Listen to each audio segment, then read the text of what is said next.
coming up. First, the feedback form, which will go live in the next day or two. And that's a form whereby citizens can, not citizens, residents or non-residents can use a form on the town or police webpage, or can access it by their cell phone and give kind of informal comments regarding any interactions they've had with the police, either negative or positive. It's a way to give people an easy way to make their voices heard without going through the detail, without having to go through a fairly long complaint process. Secondly, the Policing Reforms Committee put out a survey. I think you're aware of that. I've mentioned it before, of the police department, seeking input from both officers as well as civilian employees. And we got, first of all, a very large return, 103 responses as of a couple of days ago, out of a department that I think is about 180 some people. So that's way over 50%. And there are questions that were fairly open-ended, so we got an earful. we got an earful, and very important comments that I think will help us address some of the issues that at least the police department or police officials and officers feel are important to be addressessed. That will be put together and in the form of a report very shortly, or in the next couple of weeks, hopefully by the 30th, when we vote on the recommendations of the two committees. This will not be asking for a vote on the 30th, but just to present it. And if there are any recommendations to, we'll schedule that for a later meeting. So those are my two updates. Any other updates or announcements from the select board? I see Nancy. So I wanted to let you all know that there's a very interesting meeting on Monday night at 6 o'clock of the Urban Forest Master Plan. The Tree Protection Study Committee is looking at the urban forest plan and reviewing it and holding meetings all along the way. We've been doing that. We're getting to the end. We hope to have a final report in June. This is a preliminary report, and unfortunately, all of the radar information is not in. So it will be preliminary at this point, but the findings are very interesting, and they include the fact that Brookline's tree canopy has actually shrunk a bit from overall for the whole town 47%, and now it's down to 45%. But the worst news is that in North Brookline, the percentage is down to 30%. And that's not great news for not just because trees are beautiful and they make you feel good and you love to see the green stuff, but because they're very important in terms of climate. They're carbon suckers. They take carbon in and emit some oxygen, and they help us in the fight against climate change. They also help in terms of mitigation. So our most vulnerable populations especially should have lots of trees surrounding them, because the trees provide cooling and lessen the heat, what's called the heat island effect of all the pavement and the roadways, etc. So we'll have a better handle on all of this by the end of the report, but I just wanted to give you a heads up. It's on Monday the 15th at 6 o'clock. Yeah. Did you say North Brookline has a 30% tree canopy? Mm-hmm. That's scary. This is a global problem. Well, it's scary in terms of Brookline. There are other communities that have less, like Boston, and well, I don't know exactly what Boston's is, but I would imagine it's less. Certainly Brighton is, just by looking at it. But it does concern us because we're worried about the climate. And this is one of the tools in the arsenal that we have to address climate change. And obviously we have to get out of having fossil fuels. That's going to take quite a bit of time. But trees can, and the more mature the tree is, the more that it helps. So to cut down a big, nice, mature tree has negative consequences, not only for the tree canopy, but also for the fight against climate. So I urge you to come. We have excellent consultants, and they're doing a really, really good job, I think. And it's very interesting material. So I urge you to, if you get a chance, to tune into the meeting at 6 o'clock on the 15th. Thank you. Any other updates or announcements? No? Okay. Let's move on. I've got some, oh, I'm sorry. Okay. I knew you would have something. Zoom lied to me. They said if I hit the space bar, I'd be audible, but it didn't happen. Apologies. Two announcements. The first involves a veteran town meeting member by the name of David Lescoyer, who I'm just going to say that he is one of my favorite town meeting member colleagues, and for his expertise, but also for his persistence. And he has been a key person in the progress that has been made in getting something called the Community Preservation Act on the ballot.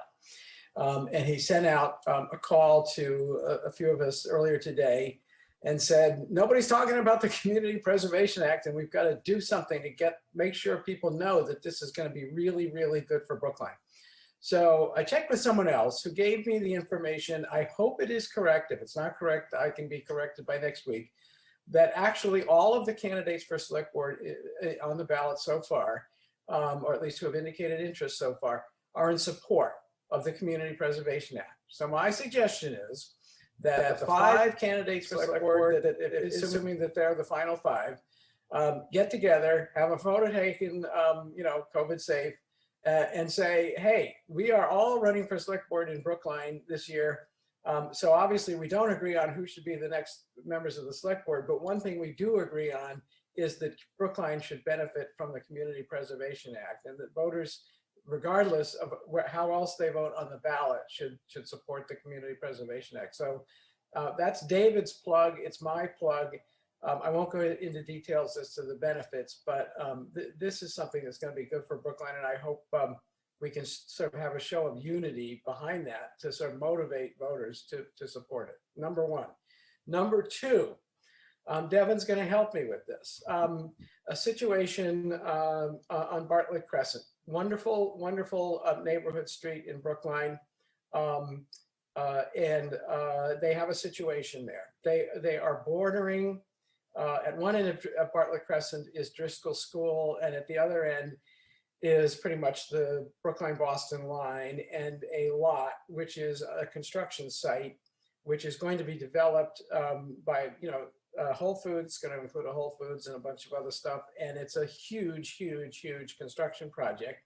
And Bartlett Crescent is not a major thoroughfare. It's a nice, pleasant little neighborhood street, except for when there's construction going on a site that is actually over the line in Boston that utilizes Bartlett Crescent for all of the construction vehicles. Here is a photo taken by one of the Bartlett Crescent residents, just to illustrate one of the problems, 2 of the problems actually, but one of them is construction crews don't wear masks. And I mean, it's habitual. I'm not saying they never wear masks, but every day the residents of Bartlett Crescent witness construction crews walking around their neighborhood, their streets, maskless. It's irksome, I'll put it that way. And I mention it not because I have the answer, but because I think it's representative of another one of the policing issues which, if we had a task force and a reform study committee, we don't need a third committee, the Van Scoik committee. But if there was a Van Scoik committee, one of the things I would have been focused on is the police as possible future source of much better environmental enforcement in Brookline. I think that we've sort of missed the point here, that there are a lot of routine environmental law violations. And the other thing in this picture is a diesel truck, which you can see is, I'm going to guarantee you it was idling. This happens every day. Trucks line up that are trying to enter the construction site, and they're on idle. And the next thing you know, people in the adjacent properties, including some kids with asthma, are subjected to the air being filled with diesel pollution. And it's a very difficult thing to police. It's a very difficult thing to enforce. But if we care about the health of our residents, and if we care about the future of the planet, we should be doing something a little bit more rigorous about regulating, say, construction workers who go unmasked during a pandemic, and diesel trucks that routinely idle and pollute neighborhood air. And Devin, if you don't mind, you can just go to the next slide in this very short slideshow. But this is just, turns out I didn't really need this other slide. It's just another example of a truck. And there you can see sort of more representative of what Bartlett Crescent looks like. And Bartlett Crescent is just one street in one part of Brookline that has experienced this problem. It happens off and on all over town. And it's a challenge to us to figure out how we can do a better job in the future of enforcing laws against dieseling your engines, and laws against, in the case of the pandemic, the public health restrictions that require people to be masked, but unfortunately are very difficult to enforce when construction crews routinely ignore them. Thank you for the time to make that little speech. Thank you. Any other updates or comments or announcements? No, let's move on then. Next on the agenda is a update from the Norfolk County Sheriff's Office. Mr. McDermott, welcome to Brookline. There we go. All right. Thank you very much. Can you hear me all right? Just want to We make can. sure. We can even see you. That was the first time I was put in, I was a viewer and then I was thrust into a participant. So I'm glad everything worked out well in my transition. So I just appreciate the opportunity to come before the select board here in Brookline. I go back a long way in the town. Maybe I'm dating myself, but I think the first time I was actually over in Brookline quite a bit. I think Deb Goldberg was the chair of the select board. Maybe Bobby Allen was over there. Back in my early days, I actually, for those of you that might subscribe to the Boston Globe, I was a district supervisor for Brookline for 2.5 years. So I may have actually delivered the Globe to your house at one point back in the day. So I appreciate the opportunity coming back and reconnecting with the town. I want to speak a little bit about how the Norfolk County Sheriff's Office can work hand in hand with communities like Brookline so that we meet our needs collectively. Just to give you a little bit of background, I'm a resident of the city of Quincy, served on the city council for 6 years back in the 90s. I went to law school, became an attorney. I've been an attorney for 20 years. I'm a former prosecutor with the Suffolk County District Attorney's Office. I spent a year with DA Ralph Martin. And for the last 18 years before becoming sheriff, I've served as your register of probate for Norfolk County, focusing on access to justice issues at the family court in Canton. I've been very much involved in communities throughout Norfolk County over the course of my career, and I welcome this new opportunity to serve as sheriff to bring a new perspective on public safety to the sheriff's office and to the town of Brookline. So my mission as sheriff is to make sure that the sheriff's office serves as a public safety resource for Brookline and for the 28 towns and cities that make up Norfolk County. As we all know, for the past year, it's really time to reconsider what we mean by the term public safety and how that affects our local communities. I want to push past the limited understanding of what we think of at the sheriff's office of basically just simply putting criminals in jail and expanding this to include taking a more proactive approach to improving the conditions that make residents safer, and certainly those conditions that make residents sometimes go into criminal behavior. Some of the ways that we're doing this at the sheriff's office is to expand our programming and focus on community outreach. We're opening up opportunities for our residents right now, at least for our youth program in Braintree. We're hoping to extend that to other parts of the county. We're piloting a program, we think, down in southern part of Norfolk County to have a youth leadership team down there to help with our young youth. We also want to focus basically on at-risk populations, which includes many of our juveniles in the communities, as well as those suffering from addiction or to drugs or alcohol. And we want to focus on that effort, reaching out to towns like Brookline. We're looking to actively increase participation in our senior programming, including the life-saving Are You OK program. And for those of you that aren't familiar with the Are You OK program, I'm blessed to have inherited this from my predecessors. It's one of the greatest things and services that we do at the Norfolk Sheriff's Office.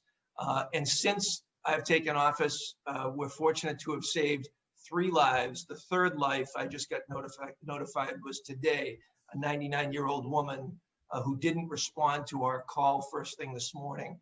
Local public safety first responders were activated to go to her home and found her sadly on the floor in her bathroom. She was fine. She was revived and brought to the hospital, and her family was notified. But that's the program that we're looking to expand mostly, and that'll be the first one out of the gate for me to make sure that we attend to our seniors in the town of Brookline and throughout the county. We're also looking to do that by creating brochures in multiple languages. Right now, we're not reaching all the populations that we serve, so we need to enhance that by serving more people by reaching out in multiple languages. We're also going to be making sure that our resources are available to the town. We have our school resource officers. We'd like to work with the school department to bring our school resource officers in place to talk about responsible decision-making in our communities and how kids can make better choices as they're in their young ages. Our programming is just not about stopping crime, but it's also about making sure that every resident in Norfolk County feels safe. And this includes feeling safe from crime itself, but also feeling safe from other challenges, such as the health epidemic of COVID-19, climate change issues, social isolation, opioid and alcohol addiction, systemic racism, having those difficult conversations that must continue with all of the stakeholders on this, much more things. These threats don't simply stop at the town borders, so we need to work together to tackle those issues head on. At the same time, we realize that each community experiences these problems in unique ways. And because of this, there is no one-size-fits-all approach that will work for all the towns. My office is uniquely situated to help coordinate responses to public safety challenges across the county. But this coordination will only be successful if it's guided by the experiences and needs of each community. So as sheriff, I want to work closely with Brookline to make sure that we're meeting your town's specific needs. We have the opportunity to make lasting positive change in the county, and partnering with the town of Brookline is the first step in making that happen.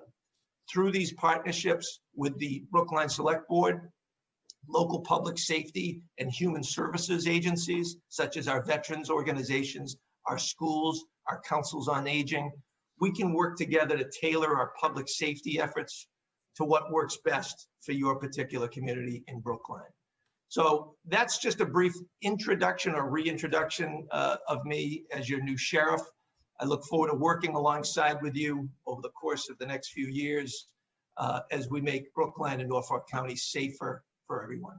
So thank you. Thank you for your introduction and update. Some very interesting things that you're doing. I'm sure we'll be in touch to make sure that we take advantage of some of those services and initiatives. And we'd love to have, at some point, I do want to enter into conversation certainly about our facility. And once COVID does release, I would love opportunities for more elected and appointed officials to take an opportunity to come and see our operations, see the programming that we have in place. My focus is on reentry issues and making sure that the residents of the Norfolk County Correctional Facility have the tools and resources available to them while they're at the jail, but more likely when they come back to the town of Brookline. And I want them to be more productive. We're investing or reinvesting in our programming, and that's going to be my focus. We have a great security staff, and they keep our facility safe.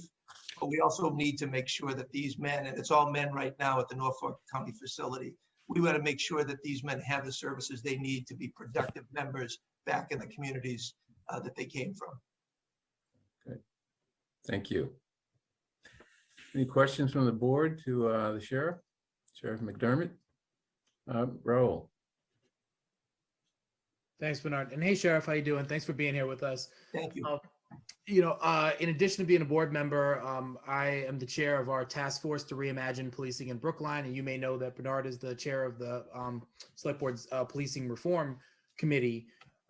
In that work, I mean, we propose a sort of a reimagining, not just of policing, but around public safety and moving funds away from policing towards social services to address not just the symptoms of the issues that we see, but the root causes of those issues.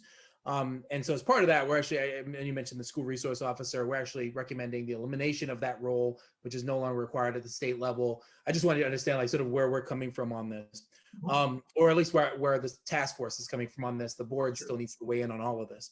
I did though want to bring up an issue, and this was last June, and I'm not sure you're aware of this, where Norfolk sheriff deputies were brought in through a mutual aid agreement to address what was a peaceful protest and somehow remained a peaceful protest even after what I'm about to describe. But what we saw were sheriff's deputies that were deployed, and apparently mistakenly at the direction of our leadership, but were deployed in full riot gear. One of the things, we'd never seen that before here, or at least not in recent memory, we hadn't seen that before. And certainly not for a completely peaceful protest that, again, remained peaceful. But one of the things that was most disturbing was that there were no patches or insignias anywhere on the gear that those officers were wearing. We didn't know if they were Brookline officers or from some other division or who they were.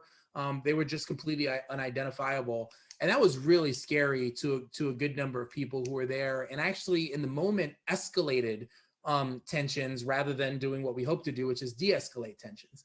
And so I don't know if you're aware of this, but I'd encourage if you could to sort of look into that and to make sure that something like that doesn't happen again here in Brookline, because it was, as I said, a really scary moment and is not the kind of policing that I think anybody wants to see in our community. And I remember other board members commenting on that as well. Of course, that was before your time, and that was under your predecessor's leadership. So you don't have to take any responsibility for that other than moving forward. Yeah. And so I just wanted to bring that to your attention and make sure that that's on your radar.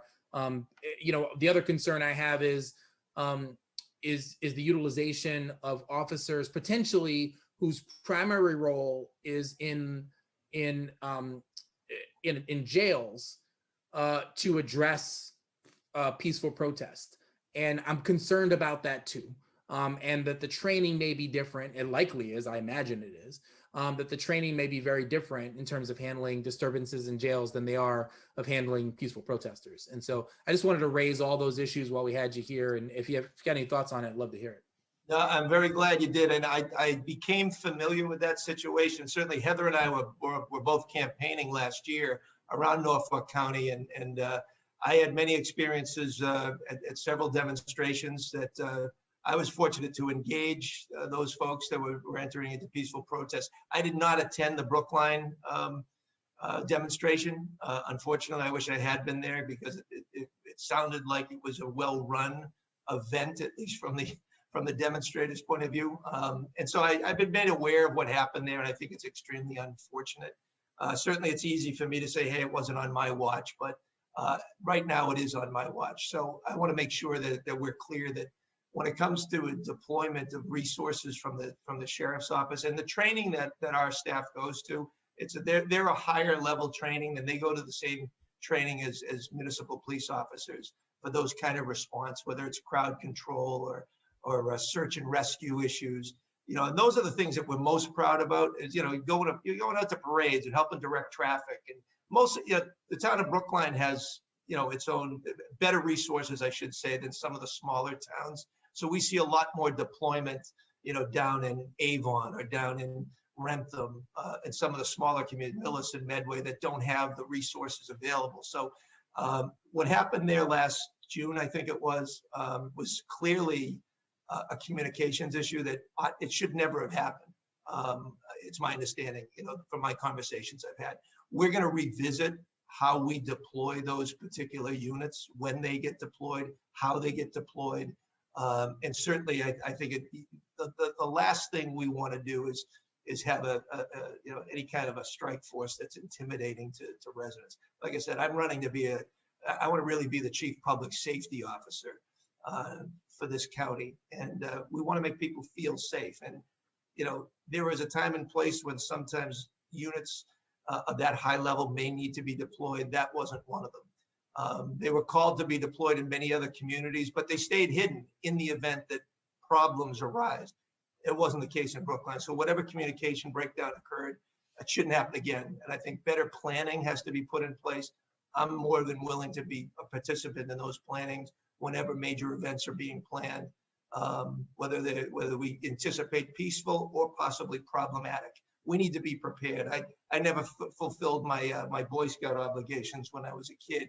I spent 2 years as a Cub Scout, but at least the motto of preparation was always instilled. So I think we need to always be prepared for whatever scenario is, but we need to be careful on how we deploy our resources. So, and I'm going to definitely look into the uniform thing. That's a little alarming to me. So that's new to me. I haven't really sat down with our strategic response team yet. So I'll meet with the assistant deputy superintendent in charge of that, just to see what our uniforms look like. And I think it's the issue there is no one thought about what happens when you put a lot of gear over your basic uniform, and thinking that you may need to do something extra to identify yourself, over that gear. So yeah, point well taken. Yeah.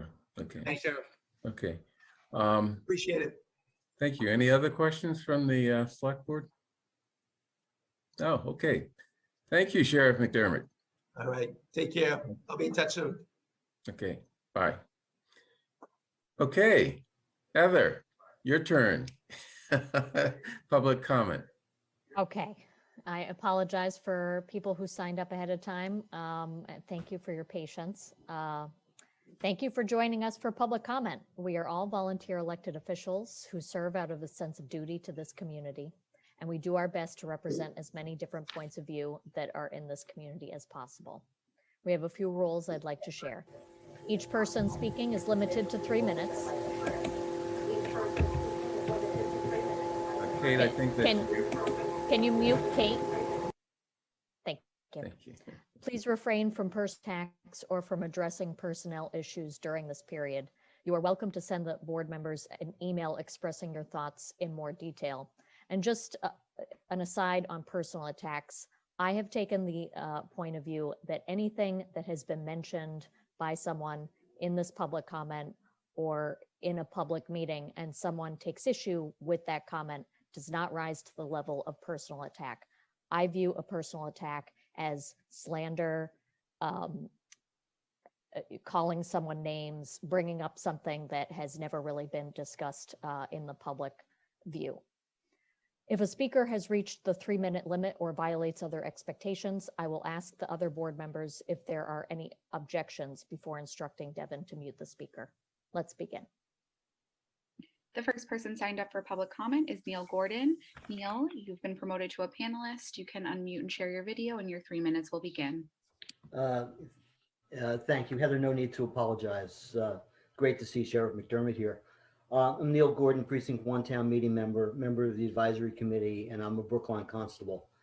Sergeant Casey Hatchett of the Brookline PD invited me to join last week's meeting of the Homelessness Task Force, And in that context, I want to share some perspective as a Brookline constable of what I see regarding homeless housing insecurity, as well as my impressions, first impressions of last week's homelessness task force meeting.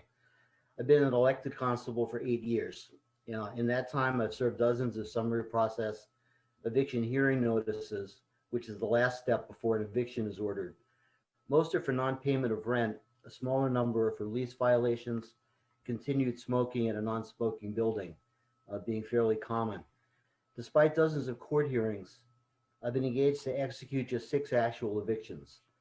In 3 of those cases, the tenant voluntarily vacated, to the best of my knowledge, to another home. Of the remaining 3, one might be best described as a rent schemer. Her victim, so to speak, an elderly widow living downstairs in a 2-family, the upstairs apartment, her retirement plan. So the remaining 2 were tenants in a lodging house run by a not-for-profit whose stated mission is, and I quote, to cure homelessness 1 room at a time, unquote. They work with their tenants as best they can, but as the manager put it, if word gets around that you don't have to pay the rent, they're out of business. 16 of Brookline's most affordable rooms would be gone. So it's a hard decision. I'm one of 5, more recently with the passing of Stanley Rabinowitz, 4 Brookline constables. Collectively pre-COVID, we did an average of about 1 eviction a month, including those voluntarily vacating. A few brief words on the homelessness task force meeting, organized and chaired by Sergeant Hatchett. Other attendees included Brookline Police Officer Joe Amendola, Commissioner Aaron Galentine and Kevin Johnson from DPW, Library Director Sarah Slyman, Dr. Swanee Jett, and Wendy Mockmuller from the Health Department, Chief Diversity Officer Dr. Lloyd Gelano, and Veteran Service Officer Bill McGroarty were working with the task force but weren't able to attend. Lolita Gonzalez from the Brookline Center attended the first meeting, and I apologize to anybody I missed. The homelessness task force was formed because it's well recognized in the department, police department, that being homeless is not best solved by the police. The department is there because they're alone in a 24/7, 365 position to provide assistance as needed. For want of time, I won't go into the specifics of that meeting, but I'll share this. All involved in the meeting I attended across departments were respectful and compassionate about the needs of our homeless residents. Lest anyone want to invoke a preconceived stereotype, and especially of the Brookline Police Department and of Brookline DPW and their treatment of our homeless residents, I assure you mean spirit was nowhere to be found in that particular meeting. 3 minutes. I had asked for 4. I'm just over 3, if you don't mind, Heather. Thank you. I'll mention Patrol Officer Amendola more specifically. Anyone who looks at Officer Amendola and sees only an armed police officer with a gun is doing Joe, the department, and the town of Brookline a disservice. Joe watches out for Brookline homeless because he's the only resource available to do so. In doing his job, and I thank him for doing it, he expresses particular concern, compassion, and respect for those that I'll describe as his clients. Respect not only for them, but importantly for their possessions. I'm reminded of the quip, a nickel's a lot of money if you don't have one. Meager as these possessions may be, they're not easily replaced. I want to thank you for your time. And as you know, I'm available to any of you for follow-up anytime at your convenience. Thank you. Thank you. The next person signed up for public comment is Regina Frawley. Regina, you have been promoted to a panelist, and you can unmute and share your video when you're comfortable, and then your 3 minutes will begin.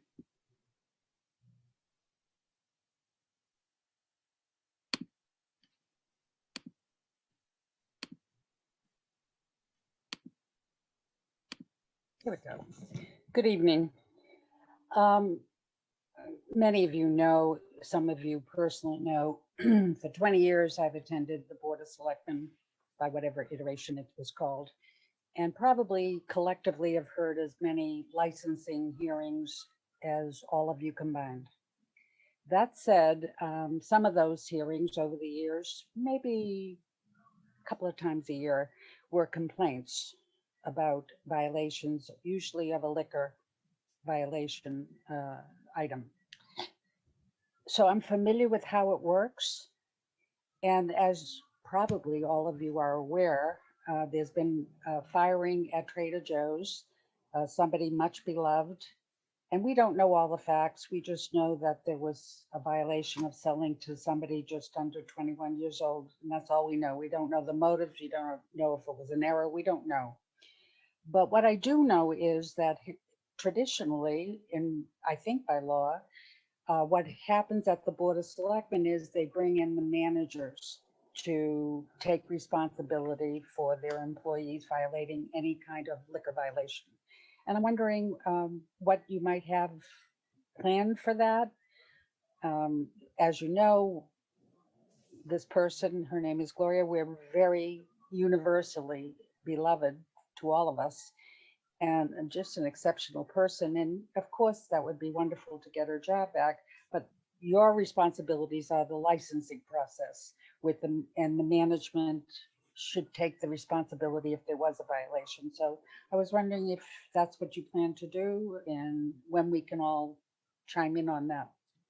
Thank you. Thank you, Regina, for bringing that to our attention. We will certainly address it. Mel, will you update the board on when we can either review the material or discuss it in public Yeah, session? I'm not aware of it at all. So I just heard about it today. So I'm not aware. I don't believe the town's received anything official yet. So I will follow up and let you know. That's Yeah, wonderful. Heather, can I add something? I know Gloria, so maybe this is a little bit of a conflict. I mean, she's just a wonderful person that, was always friendly to me and my son when we went into Trader Joe's. And, I think Regina said that she's beloved throughout the community. That is absolutely the case. I'm not making judgment on what happened at Trader Joe's. I don't know enough facts, but I just want to put in a plug for Gloria as a absolutely wonderful person.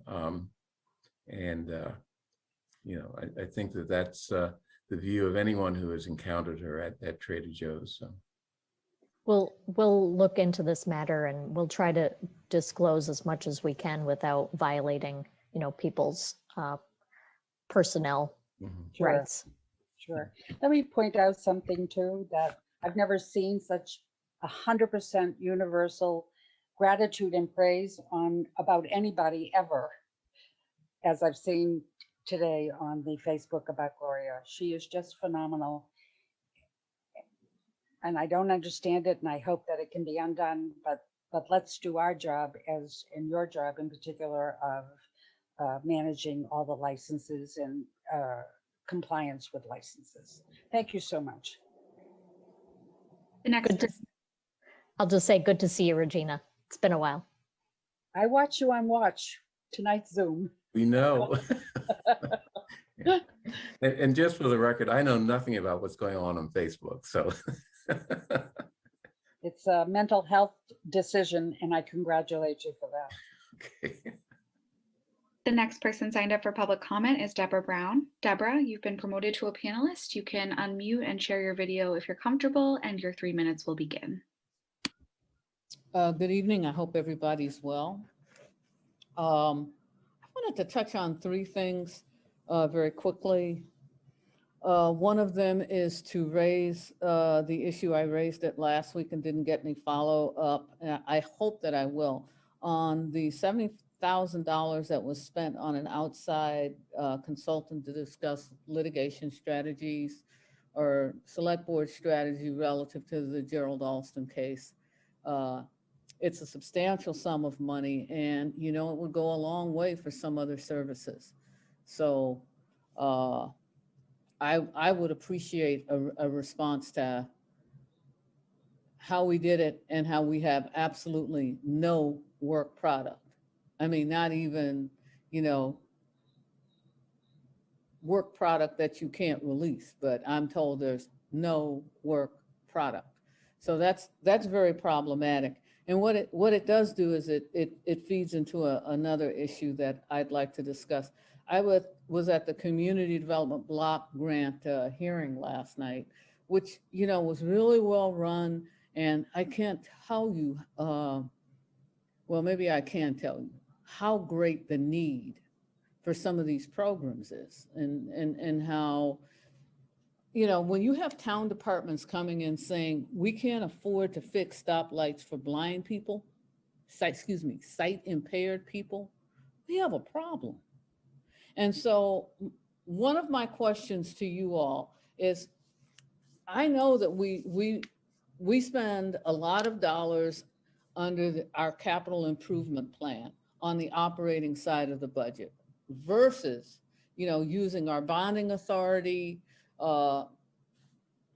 With these interest rates, it makes sense, because what we end up with then is to literally free up some capital so that this other work can take place. And so I guess I'm asking you all to take a look at the CIP and figure out, why do we put so much on the operating capital side and not shift more to, you know, our bonding authority? And, you know, Mel's gonna, I'm using Mel's name here. Mel's gonna do what you guys tell him to do. And I know we have a history of just, you know, spending only what we have in hand. But, you know, when I hear Erin Galentine and her people coming in saying, you know, this is unsafe, then maybe it's time to rethink how we're looking at at our budget. You have 30 seconds. Okay, and it's not an issue of what we prioritize, because I just don't think there's the money. The last thing that I want to raise is that it's CPA time again, and the Community Preservation Act. It's going to be on the ballot. I'm going to run over by about 10 seconds. And Select Board, we need your support.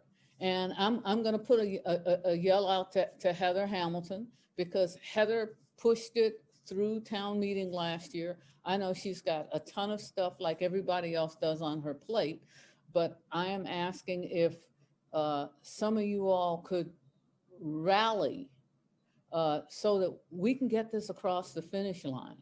If we're serious about affordable housing, if we're serious about more green space, if we're serious about more recreational space and historic preservation, likely the only way we're going to get it done is through the Community Preservation Act. So I'm asking, well, Heather's tapped, Raul's about to have a baby. Let's figure out how we can collaboratively bring this over the finish line, because we are so close. So thank you. The next person signed up for public comment is Addie. You've been promoted to a panelist and can unmute and share your video if you're comfortable. Your time will begin. Yeah, thank you. Can you hear me? Yes. Yeah. Good evening, all. I just have two questions. My first question is for Nancy. As the chair of the Cannabis Mitigation Committee, I was reading the report from dated 1/26. I was just wondering, the report highlighted the fact about 2 new marijuana dispensary that you guys are considering coming into town. And I just wanted to know, my question for you is, as the chair, if from those 4 licenses that you guys are planning on giving out, I think that's the cap, if one of those licenses has been considered giving to a person of color, being the fact that it's marijuana, and we know how people of color has been affected with that, if one of those licenses has been considered, at least been kept aside for a person of color business that's interested in the marijuana industry, just to be fair. And my second question is just same thing to Nancy, and as well as the select board. If you guys asked a question a couple of weeks ago about Sanctuary Medicinal in regards to their licensing violation from the sale they made after 8 p.m. and also the incident with the minor getting hold of a marijuana product. I just want to know where you guys stand. Thank you. I'll give Nancy an opportunity to respond if she chooses. I'll just address, I think, the second part. I believe that our chief wrote a letter and it is now available on our website. I do know the matter is being investigated by the CCC. Nancy, you're muted. Sorry about that. Sure, I will address the question. So the Cannabis Mitigation Advisory Committee, of which I'm chair, does not deal with the licenses of new cannabis retail establishments or the old ones. The only thing we do is we look at the host community agreement payments, and we figure out what areas of mitigation the neighborhoods are interested in and feel is appropriate. And we work with staff and we work with people from that community. So I don't have any direct knowledge of the two applicants. I do know that they have been approved by I believe at least one has been approved by the Cannabis Control Commission. And they have a long way to go before they're going to open. I'm told that they have a lot of renovations and things to do. I don't know the background of the two applicants, but I do believe that we were hoping that we would have, and perhaps Mr. Kleckner knows, but I know that we were hoping that we would have a minority applicant. Mr. Kleckner, do you have any more information? No. Okay, but I can ask our cannabis coordinator, Monique Baldwin, and also Maria Morelli from the planning department who's been involved in this, and get back to you. If you want to put your email in the chat, I'll get back to you when I have the answer. Okay. I Thank you, add Nancy. something there. Of course. Okay. You know, the issue of a marijuana store owned by a minority or you know, person of color is really something that the Cannabis Control Commission controls for the most part. However, the select board can and has put on notice applicants that we're concerned about their internal composition or you know, management and staff composition, and you know, we'll raise those issues, I think, more aggressively with new applicants coming into Brookline. You know, it's one thing. You know, it's important to have people of color owning these establishments for the reasons that I think everyone understands.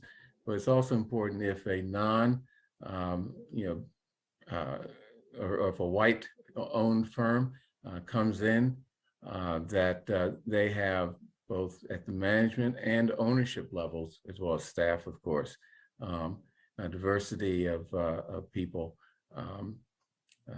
And you know, that's one thing where we do have some leverage, and we should exercise it. Devin, is there anyone else? At this time, there are 22 attendees and no one has used the hand raise or Q&A feature to indicate they'd like to make a comment. Great, thank you so much. Back over to you, Bernard. Thank you. Next, question of approving the meeting minutes of March 2nd, 2021. Anyone have any edits to that that they haven't turned in to Kate? Okay, I turned in my edits. All in favor? Let's see, Nancy? Yes. Heather? Aye. Raul? Aye. John? Yes. And chair votes yes. Okay, next, we have 1, 2, 3, 4 items that I'd like to take together in omnibus fashion. First is an extra work order for VHB with respect to a revised memorandum of understanding with MBTA for reimbursement of cost of the feasibility study of the bus prioritization project on Route 9. Next, the question of approving Department of Transportation and Chestnut Hill investments in the town of Brookline relative to a relocation of a traffic signal box at Boylston and Hammond Street in Chestnut Hill. Third, question of approving a contract with MDM Engineering for roof replacement project on the Heath, let's see, MSC, I'm not sure what that is. New Lincoln and Pierce primary buildings in the amount of $1,775,000. it's a roof restoration project for a number of schools, very important. So And the MSC is the Municipal Service Center that we call the DPW yard down on Hammond Street. Okay. Finally, question of us accepting grants for the fire department, student awareness of fire safety, SAFE grant, and similar grant for senior safety. And with respect to those two grants, I just want to mention that these are incredibly important grants. And you may have read in the one of the letters in our packet that among the benefits of the student grant is that since it's been in place, we have reduced the number of child deaths from fires to, I believe, it's just 2, as compared to much higher amounts earlier. So these are incredibly important programs. They teach youth as well as seniors how to protect themselves and avoid fires, as well as what to do if they're faced with a fire situation. So anyway, I just want to mention that to emphasize how great it is to have these grants. So I'd like to take these in omnibus fashion. Mr. Kleckney, do you have anything to add? No. No? Okay. All in favor? Nancy? Aye. Heather? Aye. Raul? Aye. John? Aye. And Bernard votes aye. Okay. Next, COVID-19 update. I see Dr. Jett is here. Yeah, I don't have anything to really say. I think we covered a lot of ground last week with the governor's announcement. So I'll look for Dr. Jett to update us on our own stats, but also his sense of the vaccinations and what role the town may play down the road when supply becomes more plentiful. And I believe he's going to report that we have begun the BHA vaccination program. Dr. Jett. Yes. Good evening, everyone. Good evening. Good evening. All right, I'm gonna give a brief update.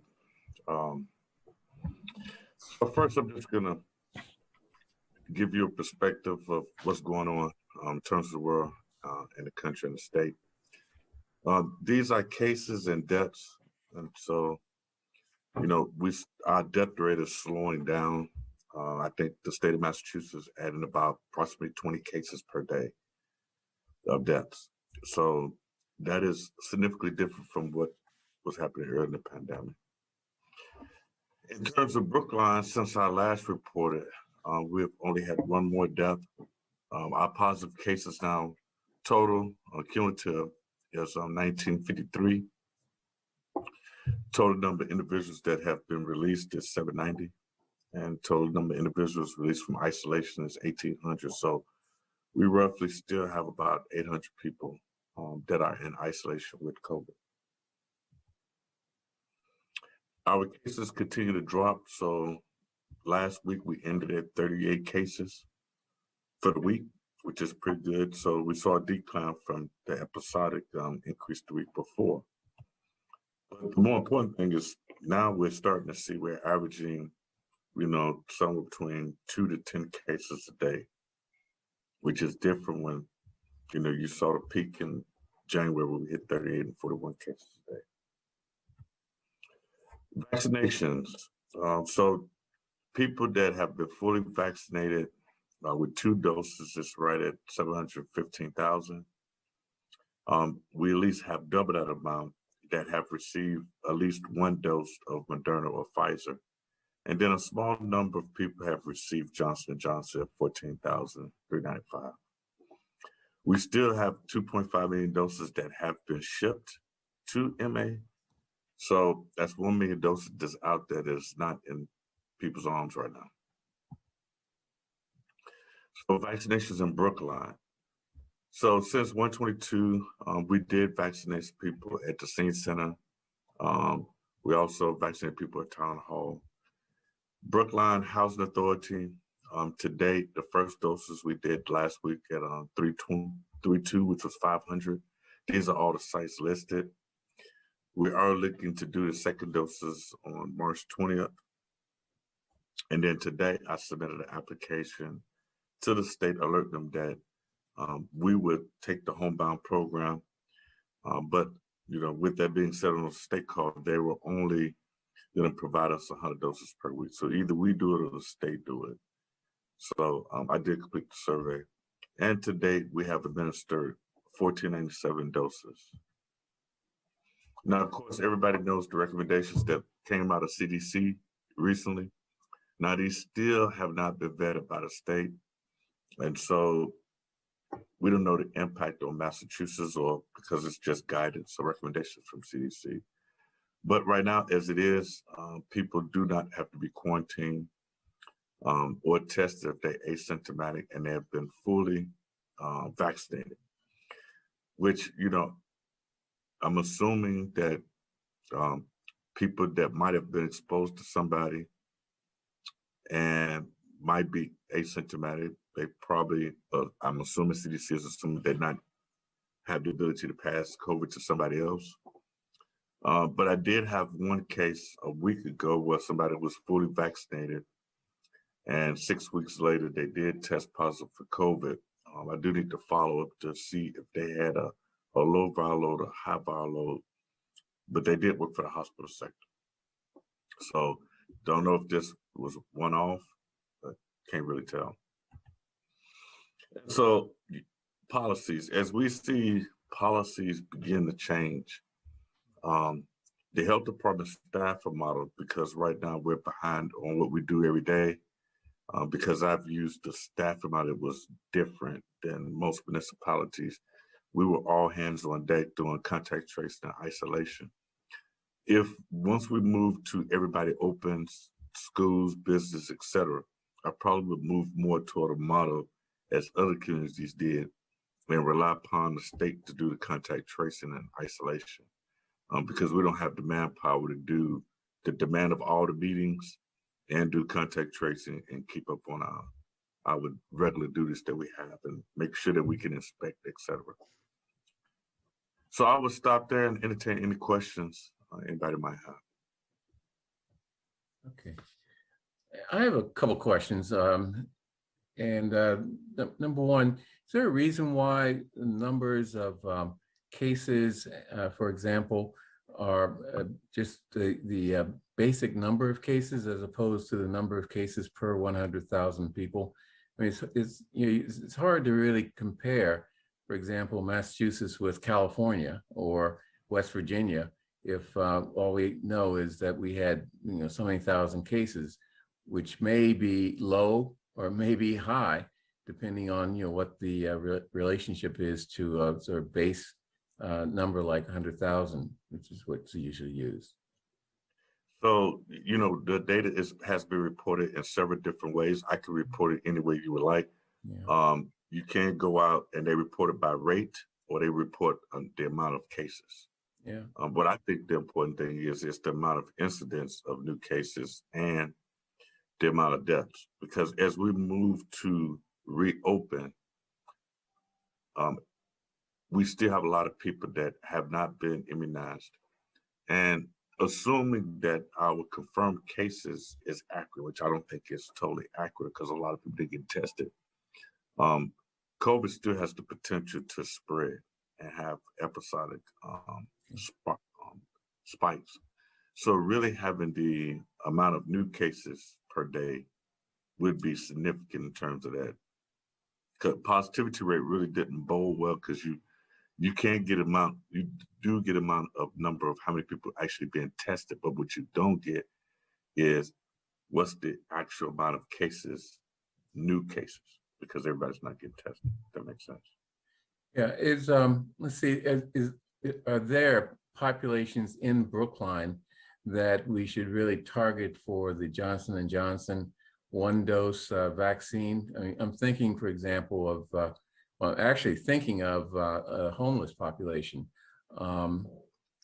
And of course, another group would be the elderly, where there may be impediments to getting the second dose. And you know, we should target with the Johnson & Johnson. one-dose vaccine? Well, right now, local health departments are not receiving vaccine directly. So, you know, we were fortunate enough to do a survey for BHA, and that allocation came from a different pot. The only doses we're receiving is second doses right now for the people we've already inoculated. I don't know when the state is going to make the shift to allow us to get doses, but you know, I put in a program for us to do homebound, and so we would target homebound, and we would only still receive 100 doses per week. So it's really not enough to make a significant dent. It might help us for the list that we have in Brookline that known, but I'm sure for many other municipalities, the amount of dosing would not be sufficient.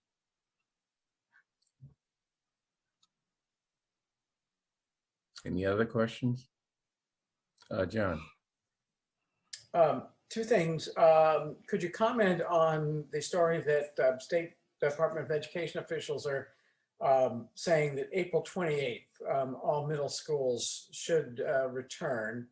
That's number one. And number two, at the risk of making myself unpopular by even asking the question, do you want to give some advice to folks who are planning their St. Patrick's Day celebrations?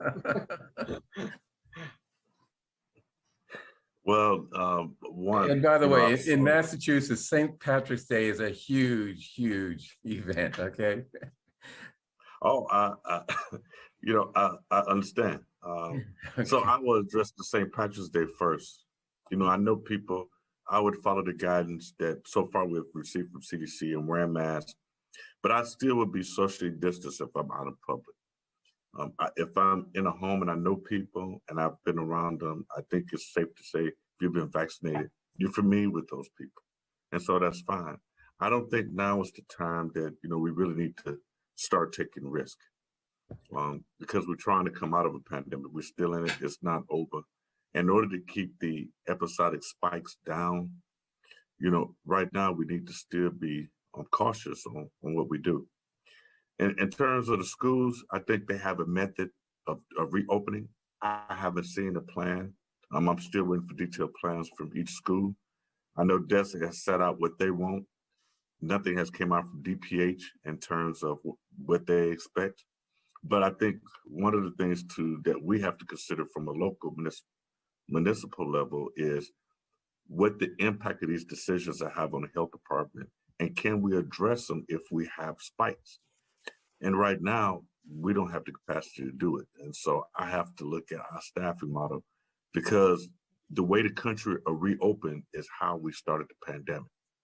And we're probably just gonna, you know, be free and die young and allow allow the pandemic to take its course because we started wrong. And at some point, public health measures, people have become fatigued. And so we're going to move in a direction of we're just going to put people at risk, allow them to get herd immunity.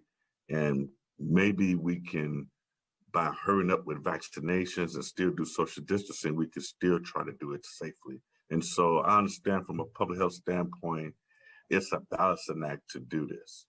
But we don't have the manpower to be able to go back and forth every time we have an episodic spike.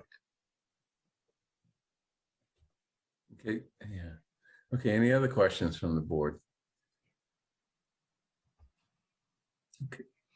Okay, you weren't raising your hands, Heather, were you? Oh, you're just pushing your hair. I'm sorry. Oh, that's your cat. That's the cat. That's the cat. Okay. Oh, Nancy. So Swanee, I'm curious, like if we do get these vaccines for the homebound, have you thought about how you'll be identifying them?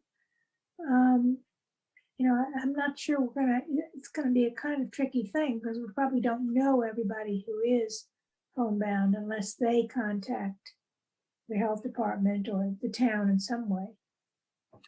Yeah, so a lot of people have already self-identified and they contacted either public health nurse or emergency management through the call line. So I don't know how many people is on that list, but I'm sure once we have the dosage in hand or vaccines in hand, we would figure out some type of method on how we're going to identify. The easiest part is identifying. The hardest part is the logistics and making sure, like, once somebody's been vaccinated, do we need EMS on site, or somehow if something happens and somebody has an allergic reaction, how are we going to mitigate that issue? Right, right, okay. Okay, I do know that the senior center staff know of people who are homebound, so I'm sure they're on the list. Yes. But yeah, okay. I just know that it's not going to be a complete list, so I'm hoping. No, it's not a complete list. You know, one of the things that I asked, you know, in terms of, you know, in preparation before the pandemic happened, I was actually going through an exercise where I asked Officer Casey and Cheryl at the time, do we have a good list of the vulnerable part of the population and the people homebound? And the list has been outdated. Usually we have a good list and we had found it at the table, but that's something that should be updated each year. So if anything happens, we know where to go if we have to retrieve somebody or provide any type of service. Thank you. Okay, any other questions? Okay, thank you, Dr. Jett. Appreciate Thank you. Have a great evening. Okay, next, departmental budget review. That's always fun. I guess first one is Department of Diversity, Inclusion, and Community Relations. Dr. Gelano, how are you doing? Good. How are you this evening? Good. Let me just pull up my screen share.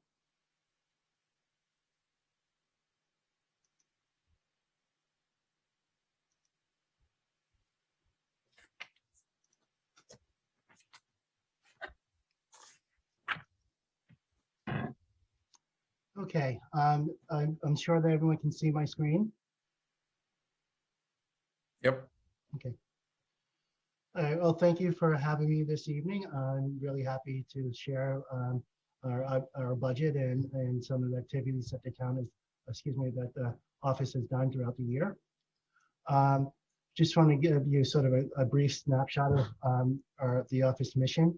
The Office Diversity, Inclusion, and Community Relations promotes events and activities that aid the Brookline community to become more culturally competent and to be informed of the achievements and barriers faced by our protected classes.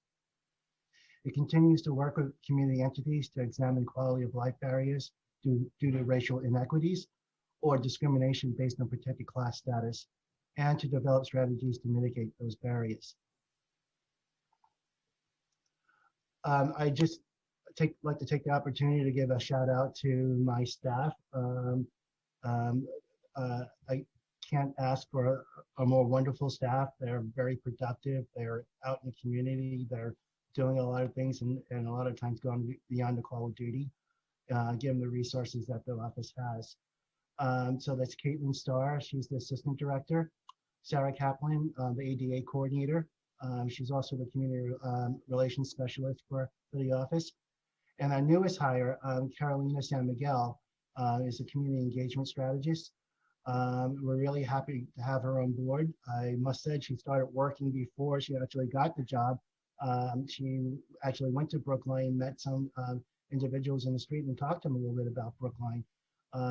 Maybe that was to help inform her of the position, but I do think that she shows initiative and we're really looking forward to her getting a community engagement plan moving forward. You know me. I just want to also point out, you see there's a lot of alphabet across our names. I just want to let you know that 2 of us actually got our certification in diversity. We're certified diversity executives. We also, 2 of us actually got certified in mitigations.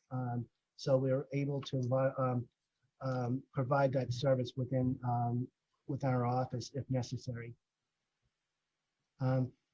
As I mentioned, our budget is quite modest. You know, we're still working on next year going on to a COVID budget, which was a reduction of our by 10% of our typical budget each year. Roughly, that's about $10,000 difference.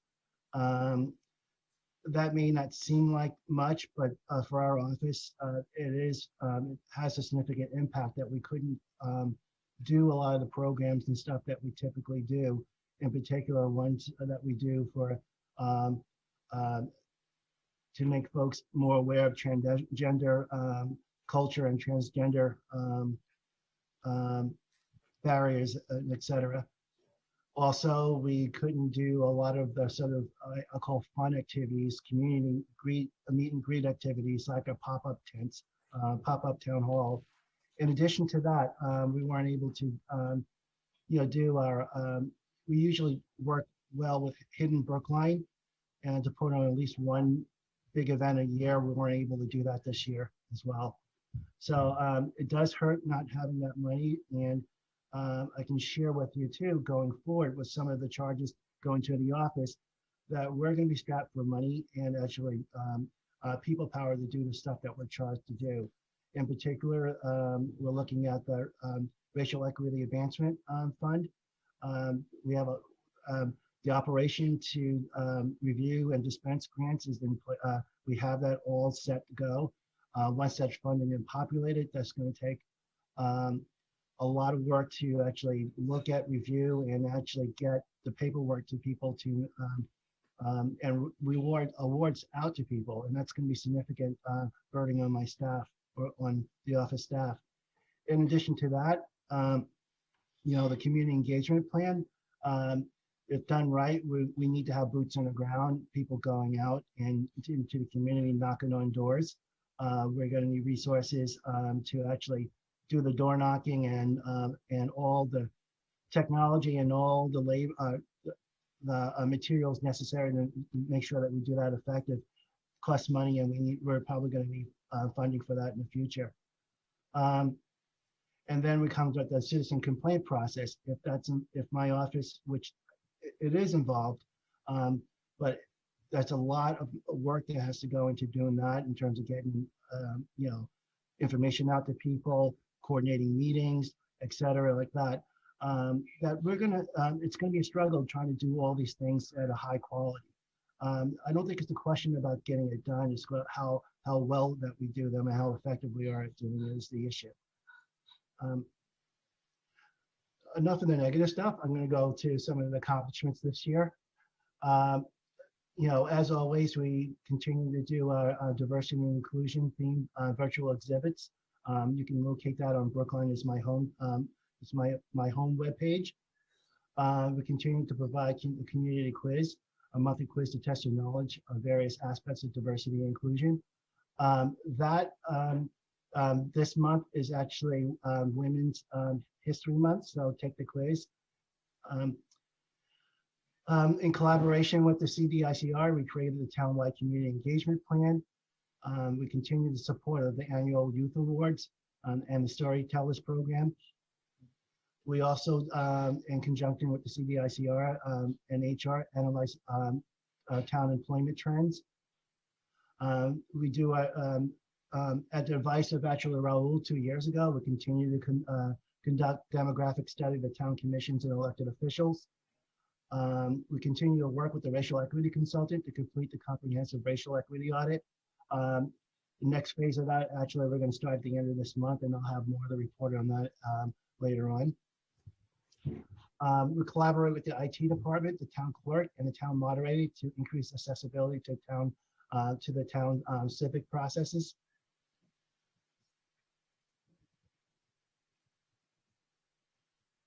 Yeah, I already mentioned that we finalized the racial equity advancement process.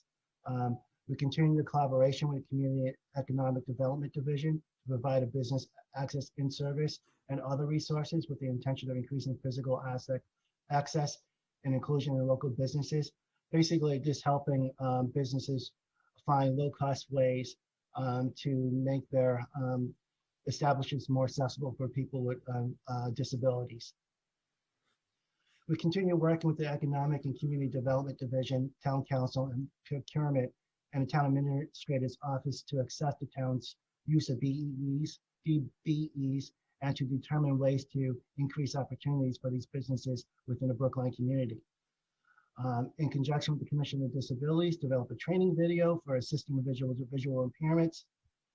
And we also provided staff support to the townwide COVID mitigation efforts. Objectives moving forward: to monitor and to encourage civic participation in the Brookline community with increased focus on marginalized groups, to collaborate with town agencies and organizations to increase voter participation with emphasis on the young adult and low income populations, to assist community groups and town departments in their efforts to increase affordable housing in Brookline and to increase community awareness of fair housing practices. I should point out that's one of the things that we weren't able to do last year too. Typically, we do have a fair housing event, and we weren't able to do it this year. To continue to be a partner with community entities to develop better programs and strategies that will assist Brookline individuals and families thrive. In conjunction with the Human Resources and the Commission for Diversity, Inclusion, and Community Relations, I already mentioned this, monitor the employment trends as they related to diversity and inclusion. And again, to evaluate and modify town strategies designed to promote diversity in the workforce and town boards and commissions. And the end goal would be to have each town department develop and implement a diversity and inclusion goal. So that's my presentation. So if folks have any questions.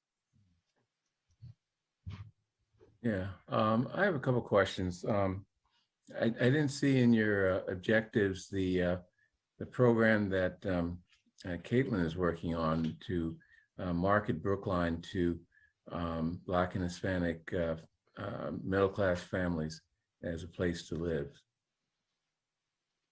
I think that's sort of in what's not there, but it should be there. Okay. The other thing is, or two other things. Let's see what's the, oh, the Racial Equity Advancement Fund. My recollection from discussing this actually a couple years ago was that we asked that the select board review the program once it's set up. And is that going to be done? Yes, I had to check. I think we've done that already, actually. Okay, well, I can check. My memory. I will also check, and you know, I'm still working on some aspects of it. So you know, even if we did provide a prior update, I think there's more information, more timely information about the plan. Some of it we'll talk about at town meeting, you know, in relation to the town meeting article. But let me check with Lloyd and get back to you on some updates. I actually like to add to that. That was one of, I think, a great effort in terms of community engagement. We did have the community actually review and make some suggestions for the plan, which we incorporated into it. So, and the plan is actually, last time I checked, it was actually on our website. The actual website. Okay. Thirdly, you mentioned all the things you can't do because you're strapped for staff. If you compiled a list of tasks that has been assigned to you by a town meeting, it'd be interesting for the select board to see that in terms of, I don't know, just in terms of, you know, our planning going into the future. Because I know that we've put a lot on your shoulders, and you know, we need to make sure that you know, the resources as well as the other things are there to actually complete those tasks. So, any other? I mean, my only comment is the stuff that's been asked for our office to do needs to be in our offices to do. And so there's no argument that these things aren't necessary. They are necessary.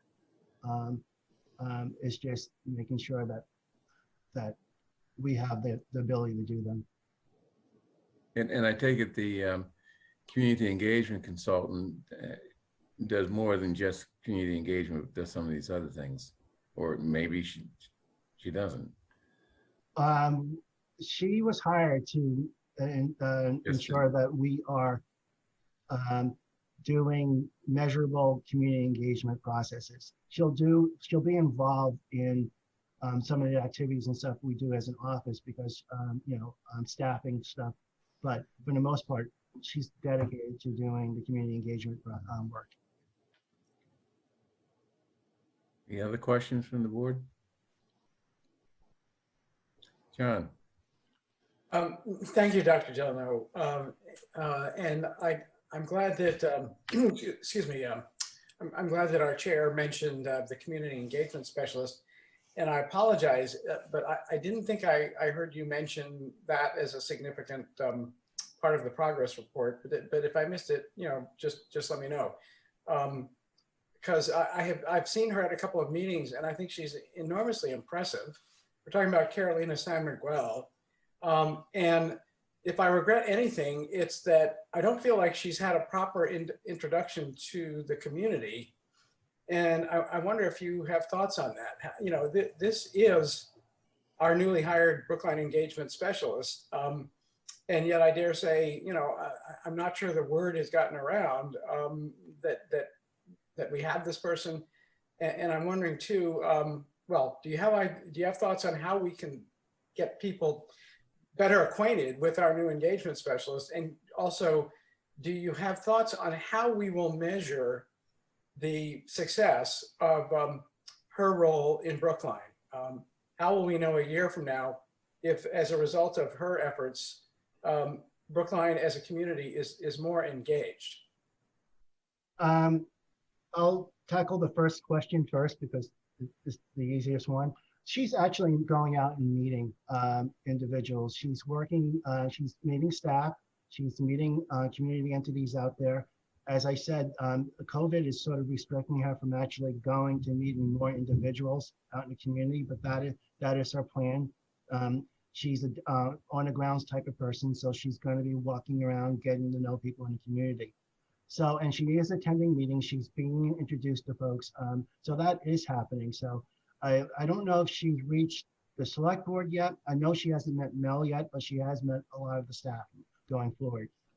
She's also some of the community groups out there, like Bridge, and some of the other folks who are more public-facing figures. She's actually met them and talked about what their concerns are and what they think some of the things that she should be focusing on.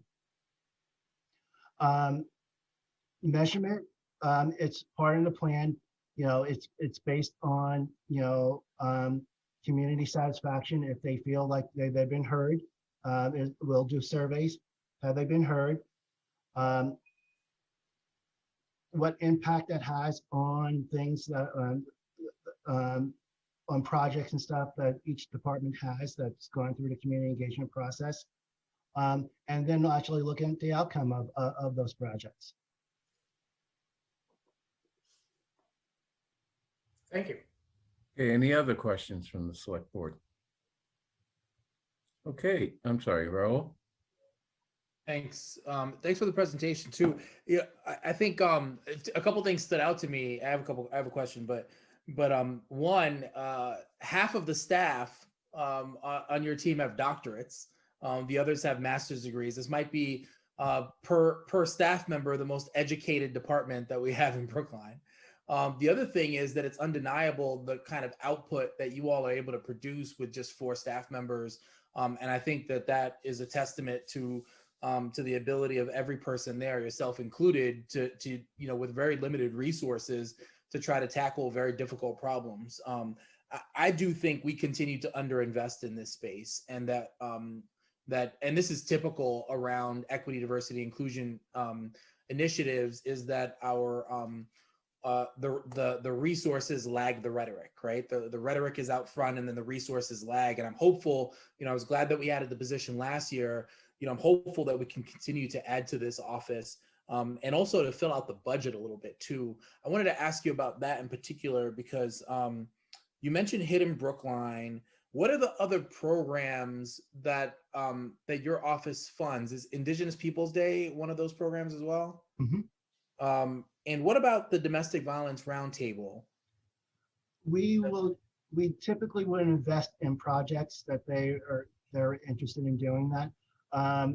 They haven't in the last year or so been having too much programming, but that's something I know it's being revitalized, so that's going to come up again. Okay.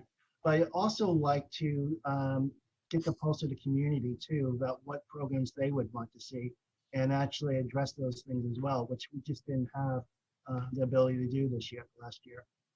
Okay. And it's not altogether clear to me how much money you have for these programs. I see a $20,000 budget line. I don't know if it's in there somewhere. Yeah, it's in that, but minus $5,000 for that for the GARE, which the GARE funds, excuse me, invoice that we do each year. You don't hear us saying GARE too much, and I'm just going to point it out with that we did incorporate GARE into sort of the community engagement process.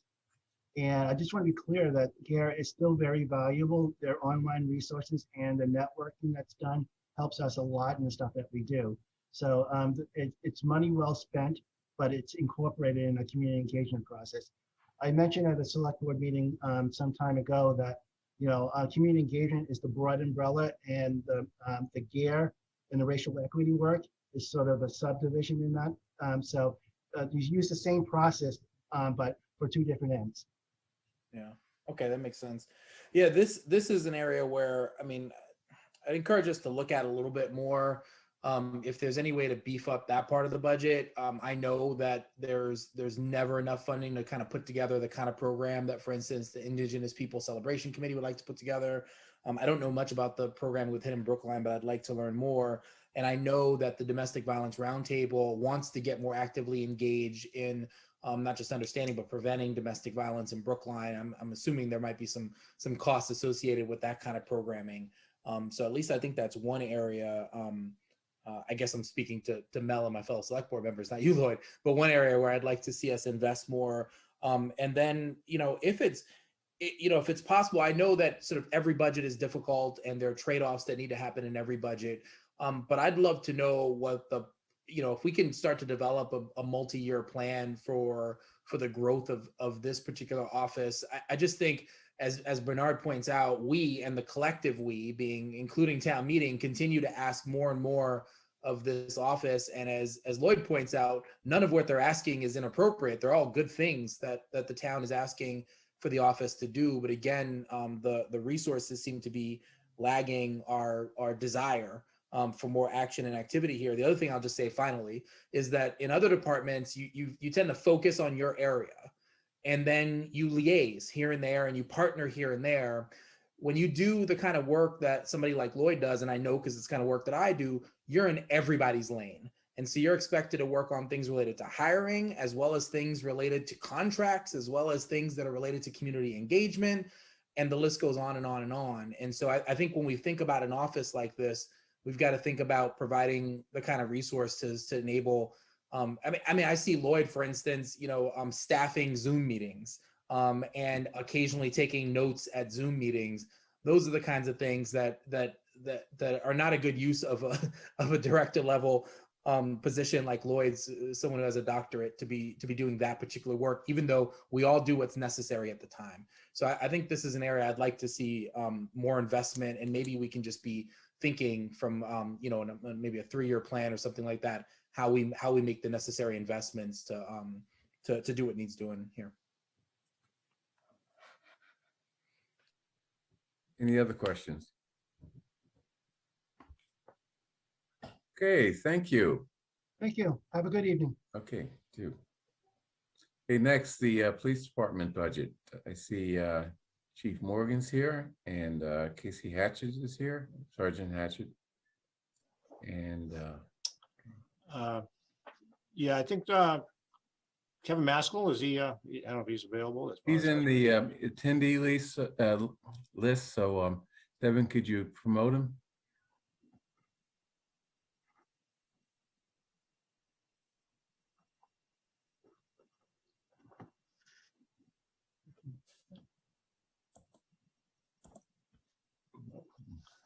Thank you. Yeah, Sergeant Hatch is here to help me with the PowerPoint presentation, and there's myself and Kevin Maskell that is on the budget process here.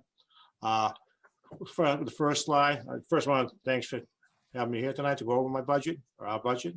The Brookline Police Department budget overview. The overview of the presentation we're going to do is the missions and values, department structure and staffing, the 2020 crime activities and calls, highlights of FY21, overall goals for going into FY 2022, division goals, the budget overview, impacts of the budget, and possible unaccounted expenses for FY22. The police department mission statement, which was updated with collaboration with the community members. I think it's very important that we move this forward. It hadn't been changed in a while. We took a look at the wording and the impact of those words. And so it currently is stated, the updated version is to work in partnership with the select board in their capacities as police commissioners, the town administrator, and community members to ensure that all people enjoy a high quality of life without fear of crime.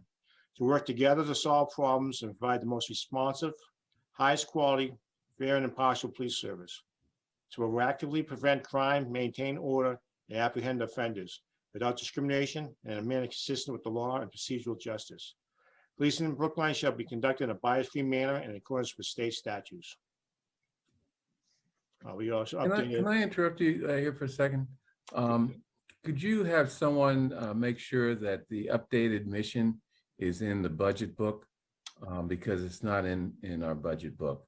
Yes, The budget book is already produced, but I did talk with Justin about having it updated in Open Government. He informed me today that he's working on that. Has been updated on in a website with a manual. Okay, just a little. Okay. So the values was also revised. The department subscribes to the following set of governing values. The states it believes a police organization. Two most important assets of the Brookline Police Department, the personnel and the community we serve. Excellence for members of the police department is based on fairness, integrity, hard work, and professionalism in performance of their duties. Commitment to providing the highest quality of fair, impartial, and professional law enforcement with the goal of enhancing the quality of life within the community. And to build partnership with the residents, non-residents, in order to ensure personal safety, protect individual rights, protect property, and promote individual responsibility and community commitment. Secure and maintain public respect in order to fulfill the department's duties by acknowledging that the quality of life in the community is affected by not only the absence of crime, but also by the absence of fear of crime itself. The department is structured based on the administration support division, which provides overall control of the department. It maintains records, provides upgrades in communication technology, and will improve monitoring and accountability process to ensure fair and impartial policing take place. Also includes the Public Safety Budget Office, run by Kevin Maskell, a group responsible for all financial and budget matters for both the police and the fire department.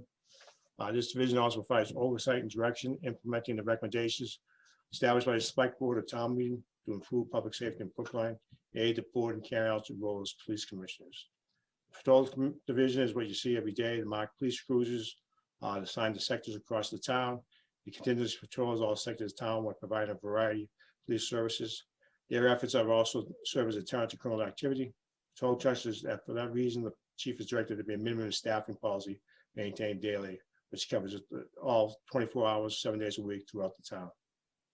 The criminal investigation unit is formerly known as the detective unit, is responsible for investigation of all violent crimes, including rape, armed robbery, assault, narcotic violations, and maintains the safety of all evidence.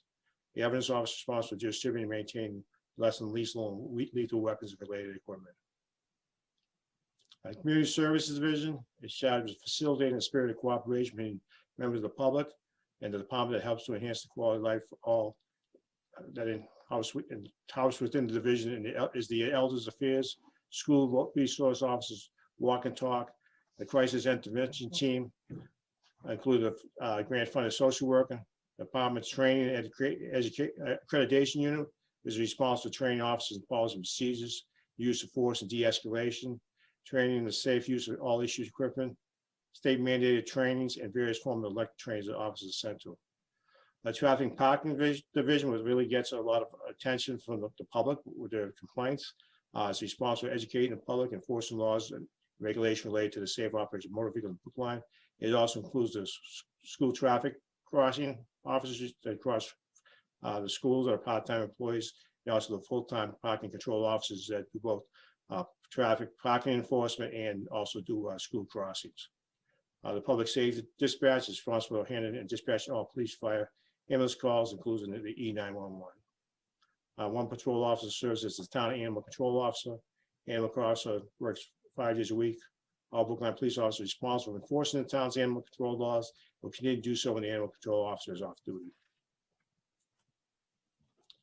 Currently budgeted for 135 sworn officers. That's reduced 4 positions in the last 3 years.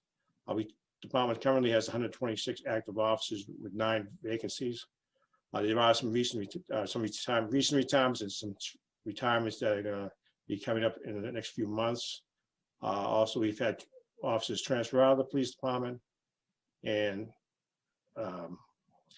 there's a civil service entrance exam this June. We're starting to recruit and get out the message as far as that we encourage people to take the test. This usually was put off as usually in March or April. Due to COVID, it has been pushed back to June, which kind of delays getting the scores and the hiring process going forward. Hopefully, we'll be able to fill some jobs during the FY22. Currently, staff is 35% minority officers between the officers' color and female officers. 2020 crimes, activities, and calls. In 2020, there were 778 Part 8 crimes. It's up 28% from the 608 Part 8 crimes we had in 2019.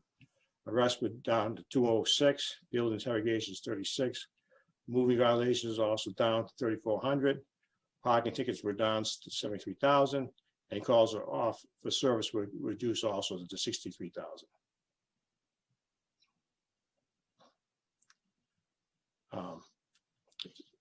The highlights for FY21 was supporting the town throughout COVID. Staff in the EOC Center, assisting with PPE distribution throughout the town. COVID antibody testing system with the health center, putting public information out on mandates and information and where to get help and assistance. One of the things we actively did was work with the 2 select board committees looking at reform and reimagining the police service in Brookline. There's a lot of effort went into that, a lot of transparency, a lot of cooperation, a lot of data production and testimony and cooperation to get them help do the job that they're doing. We launched a new department website and expanded the social media outreach for the department. We awarded several grants to support the department's missions, which is the Epic ABLE grant, which is the Ethical Police is Courageous. The ABLE, which is the Active Bystander and Law Enforcement Program. Started in New Orleans, was now is under the auspices of the Georgetown Law Center. We got that burn grant to get that, and we're currently in the process of getting some of our officers trained to bring that throughout the department. The CERT program, a $5,000 grant that trains citizens to help the police and assist in emergencies. That was also COVID pushed back, but hopefully we'll get a new class of CERT volunteers involved. Traffic safety grant, which comes from the state EOPS, which helps with directed traffic enforcement, but also with some equipment for traffic enforcement, namely the LiDAR equipment. The NAMI grant, which is the grant that we use to fund and train officers in CIT training. And also we do training throughout the Norfolk County, doing 6 40-hour trainings in a year. And I think 15 one-day trainings that we're required to do under that grant. 6 new officers joined the police department last summer. They're still probationary employees until this July. They're going on ongoing review and training as far as they see ways. Hopefully they will have no issues with them finishing out their probationary period in July.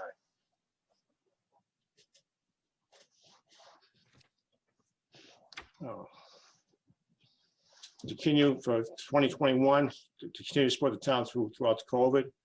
Actively engaged with the emergency management team, assisting the EOC with vaccination clinics throughout the town when it ramped up fully, hopefully. Continue with virtual programs and community outreach. The COVID allows the community roll calls, RAD classes, WARE classes, youth summer programs, youth battle that were put back. Hopefully we can start rolling some of those classes out in person. One of the goals is fulfill the chief's position and other supervisory jobs that may that will trickle down as far as the domino effect that it would cause. To implement the town's community engagement plan, hopefully you could work with them as far as to do community roll calls, engage more citizens to come into the police department, see what we do. Have hopefully could help with the recruitment of new police officers and interest them in law enforcement. It also gets the community a little bit more knowing what we do. Transition the policy to incorporate the Police Reforms Act of 2020, which is pretty far reaching. There's 24 mandated points that we have to improve on, not improve, but change as far as the basically our policy procedures, some of our training, certifications, all impacted by the Police Reform Act of 2020 in the state. Like I said, actively recruiting officers, focus on efforts to increase diversity and overall to reduce crime and the fear of crime, improve the quality of life for all residents.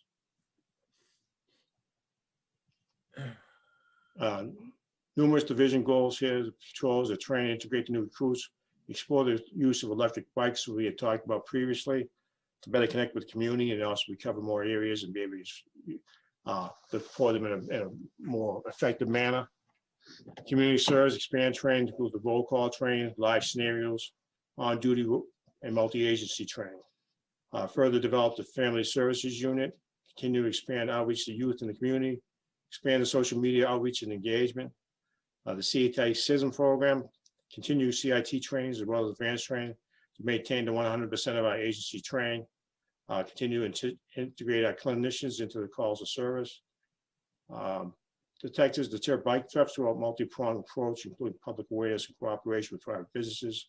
Certify additional detectives in sexual assault investigations, crime scene processing, and death investigations. Obtain and utilize tablets for further investigations. Traffic improve proficiency of motor vehicles. Incorporate the operation improvements for COVID. Implement software for details, hiring assignments, and continue to work with the DPW for parking and bike lane safety, along with pedestrian crossings. Public safety dispatch, ensure continuing education. Continue to seek grants from the Mass State 911 and create responsibility for, hopefully, for a new lead dispatch supervisor. And control to continue to maintain, improve its continuing education credits to seek training so all officers are able to appropriately answer animal calls and increase public awareness on animal control issues.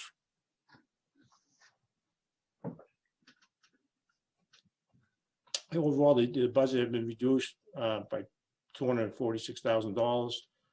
It had been reduced the previous year to the COVID in 2021. The biggest impact besides the personnel, we lost some civilian positions along with police positions, and the capital budget went down a number of cruisers as far as we usually do. We're probably down 8 to 10 cruisers as far as for the next coming year.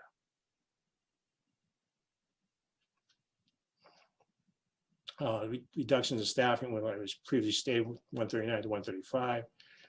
Increased OT budget to meet minimum staffing. During the pandemic, officers and their families were impacted by COVID. Increase in overtime budget. It does not account for staff shortage, retirement transfers. Does not account for the 2 Boston marathons that will be in FY22 in tentatively October and April, and the US Open, which will happen in June. We've reduced the money of training and education conferences. A lot of the education and conferences didn't go on. We did some online. I think it's going to ramp back up. Budget reduction for cruises, I stated, is come with an impact of $480,000. These expenses may have been unaccounted for in the FY22 budget. Recommendations adopted by the select board from the committee's work looking at police reforms and reimagining. Proposed staff increases for full-time social workers. Technology improvements will allow for greater data collection and analysis, particularly of data related to racial disparities in traffic citation call data. Staff time to support the PCAC, collective bargaining agreements. Can I interrupt for a second? Yes, sir. Just so there's no misunderstanding, the recommendations of the committees are still to be voted by the select board. So that's why we said it's just possible expenses. So as far as forward planning, as far as and maybe on horizon. Okay. You know, as far as, I just want to make sure. No, I understand. Sorry to interrupt. Yeah, no problem. Body worn cameras As far as if they come in fruition or not, there's police reform and the state legislation that has language on body cameras and you know how they're going to roll them out and what they're going to be required as far as, but no funding was put into that legislation. So that's something as far as on the horizon that's been mentioned in previous meetings and town meeting. And we also could see an impact of when the COVID lessens or travel restrictions lessen, that'll be a pent-up demand for officers seeking to take time off, and they're contractually were required to give them certain time off at certain times, and that could actually boost the overtime budget.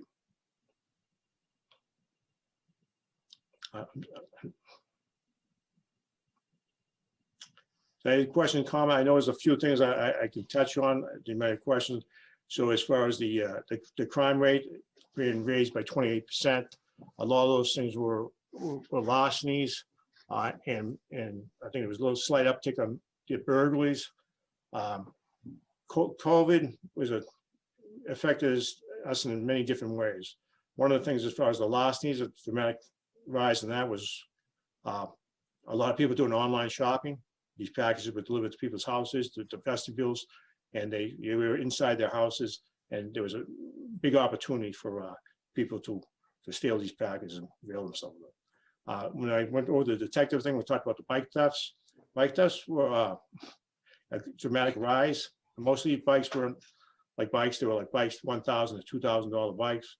Most of them were in apartment buildings and storage areas and basements where people secure them outside their apartment, and people were breaking into those areas to get these bikes.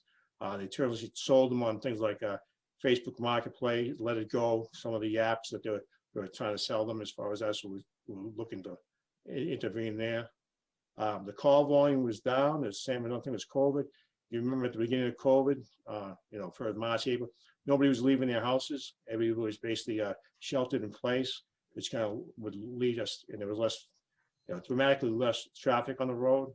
So a lot of our attention was turned to police officers actively patrolling places, the businesses and the stores and office buildings that weren't occupied enough. So we put our attention there, but it drew the number of calls down as far as from residents based on them being home all the time. Okay, thank you. Any questions from the select board? Okay, I have a couple questions. No questions? No, I'll start off and sort of prime the pump. I noticed that Part A crimes are down, but the clearance rate is 42 to 48% over the past few years. Educate me. That seems awfully low. That's awful. It's 42 clearance. That's actually high. The national average is probably like 28%. Really? Yeah, because if you take a larceny case, as far as you don't have any witnesses. Someone takes a package, they walk away. That's a crime. If it's a value of something, you have no lead, investigative leads to follow on. A lot of that's why we do intelligence sharing, information sharing on possible suspects. If someone gets arrested, somebody, you have a package stuff on Babcock Street, but then we have a Ring doorbell and they get a picture of the person. Then we can give it out to other jurisdictions who may come across that person. They may arrest them for a package stuff. We basically can clear and say, we assume we know who that person is. You can charge them if the video is clear enough. It's one of those things, maybe not. We take what they call an exceptional clearance, which says we believe this is a person, most likely this person based on X, Y, and Z, but we don't have enough to charge them in court, so it's exceptional clearance. But overall, I think the average is 28%. Any other questions? I have a couple. Raul. Sure, Chief, thanks for being with us. One question, I'm trying to remember if I read this in the annual report, the new annual report, or maybe I heard you talk about it at some other point.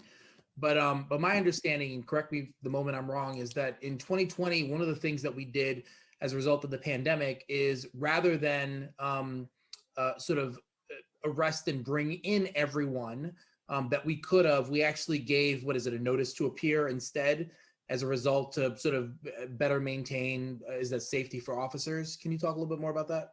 Sure. We decided that that if you had the person properly identified, the biggest thing was arrest is to properly identify somebody. So if you don't know who they are and you're suspected that you have an arrestable offense, you bring them in.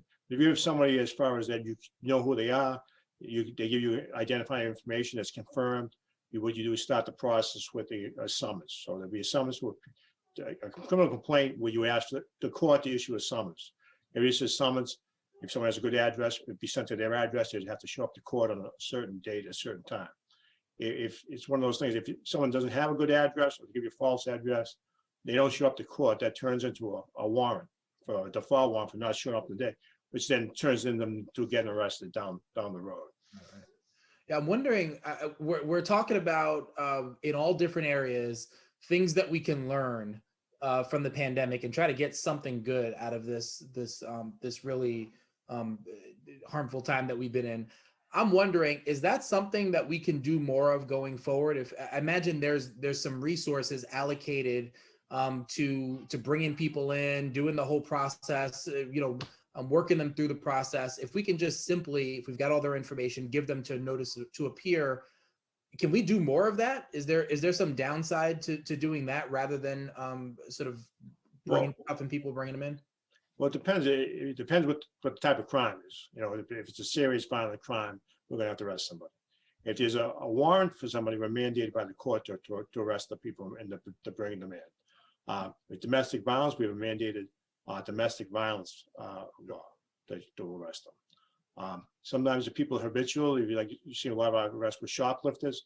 People come to the Walgreens, 99 Harvard Street. They've been there 5 times. They've stolen 5 times. They were summoned and they didn't come back. The people, they want them arrested. They want something. So it depends on, if someone doesn't have a history of defaults, they don't have that big of a criminal, background of criminal record. All these are weighed into as far as the reasons. I mean, as far as it's a good reason. We don't want to bring people into the station that we don't need. It's a cost to the town. It's a liability to the town. But as far as sometimes it's just basic law enforcement that you need to do that. I mean, one of the other things we had looked at years ago that's matriculated out is that, like on the traffic stops, we made changes to our policy. So if somebody was driving a vehicle, it used to be up that you had to arrest the person if they had nobody to take control of that vehicle. We changed that we could tow the vehicle and not arrest the person. We realized a lot of these traffic offenses are based on economic situations that, someone couldn't pay their insurance, they couldn't pay to register the car, couldn't pay back tickets, that they'd had to have the license suspended. And we're saying, okay, this is an economic crime more than a criminal crime. So we've already, this is several years ago, we've seen our arrest drop, dramatically just to do that. Hopefully, like you said, the people show up to court and the process doesn't continue going.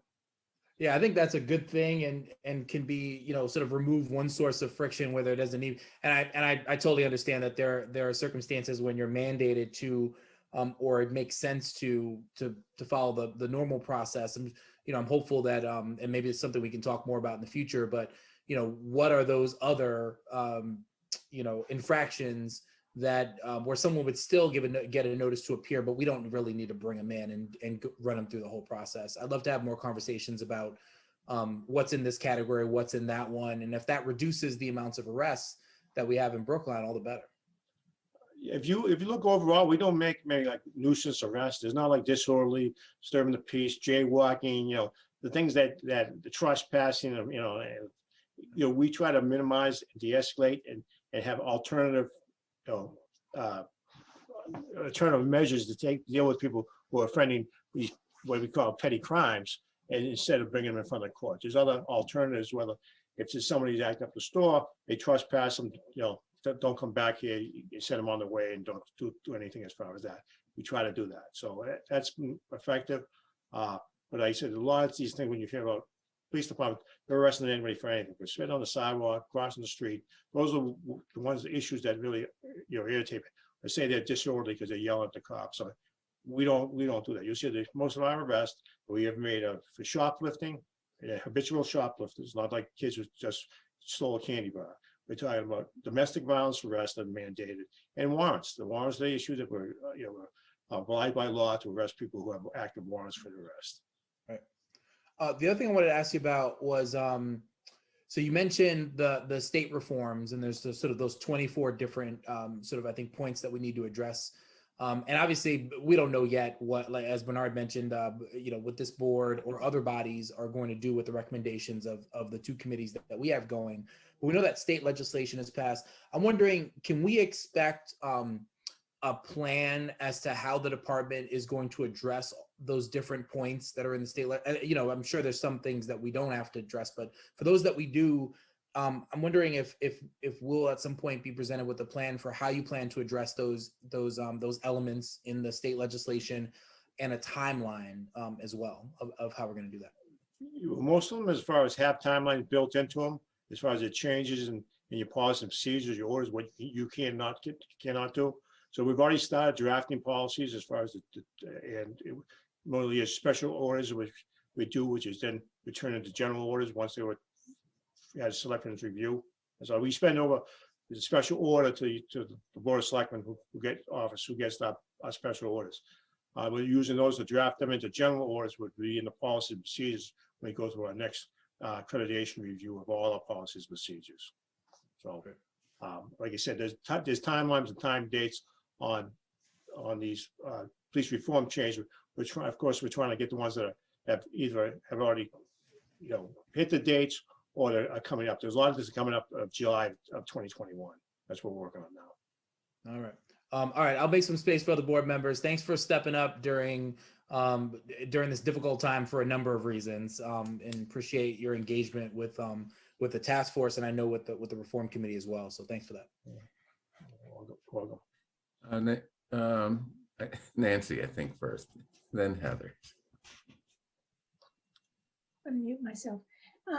Chief, I would like to understand a little better about the minority percentages in the department and hiring practices. So first, I think you had a chart there which showed about there are about 18 to 20 minority officers. Is that correct?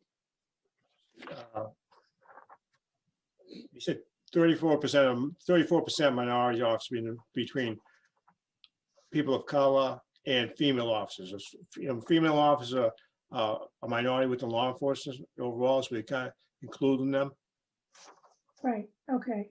Well, excluding them, how many are people of color, Hispanic, Black, or Asian?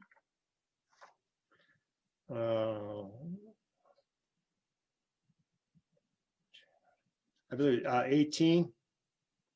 Okay. And so that would be about 25% maybe? No, 10%. 18 out of 180.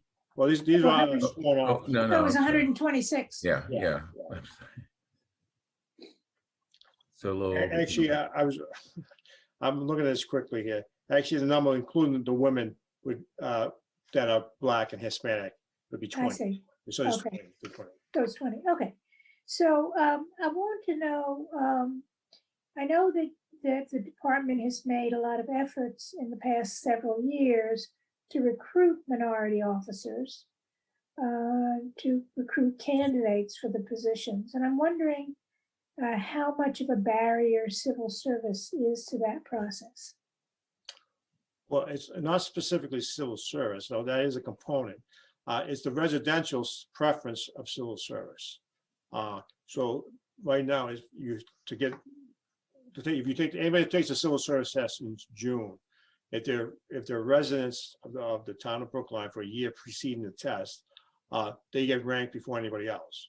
So if it's a rank scoring, someone gets 100, they go to the top of the list. If that's a resident, down to 90, someone has 90.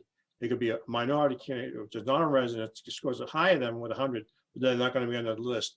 We wouldn't get to those individuals, so we go through all the residents that sign up to take the test. Mm-hmm.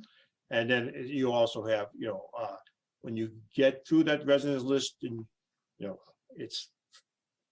you hit people with preference, such as veterans preference, these police officers who were killed in line of duty, children, they go ahead of the rest of the general population. So the barrier is getting enough people in the town. There's a town of 60,000 people who are interested in policing, and people who have their kids in school and going to college that are minority residents who would like, encourage their children to go to become police officers, or that they would, the individuals themselves determine they'd like to be police officers. So it's getting a pool of the minority candidates within the town to take the test and be interested in becoming police officers. So we have to entice those people to take the test to begin with. Okay. And are there ways that you would recommend that we change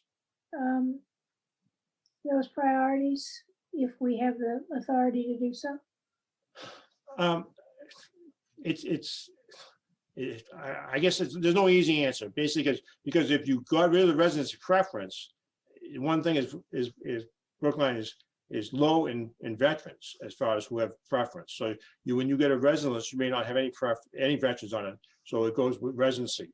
If you got rid of residency preference, all the veterans from across the state or people who had, children of survivors, of people who were killed would precede anybody else. So, I can't really give you a better same answer. situation. Yeah. Heather, before you go, I think Mel has something he wants to I add. just wanted to follow up on that question or the answer. And, a lot of people think that we do residency preference because we're trying to keep everything in the town. That's really not the case. The fact of the matter is that civil service has so many preferences and rules that if you went statewide and you didn't go with a resident preference, you'd really be exposed to all of these preferences, and you would also not get a very good pool. So I know you've heard about the special legislation that we proposed a few years ago. It didn't go anywhere, which intended to expand the definition of resident by including people who went to school in Brookline, even people who were under the Medco program, or other potential connections to the town where we might try to expand that pool. I'll add further what Mel said on that Medco as students from Brookline.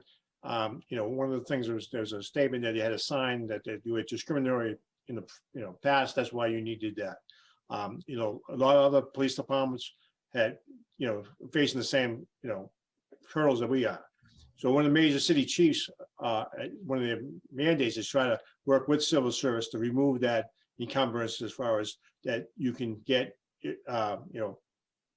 diverse hiring pool without having to make a statement or declare that you were biased in the past or your numbers.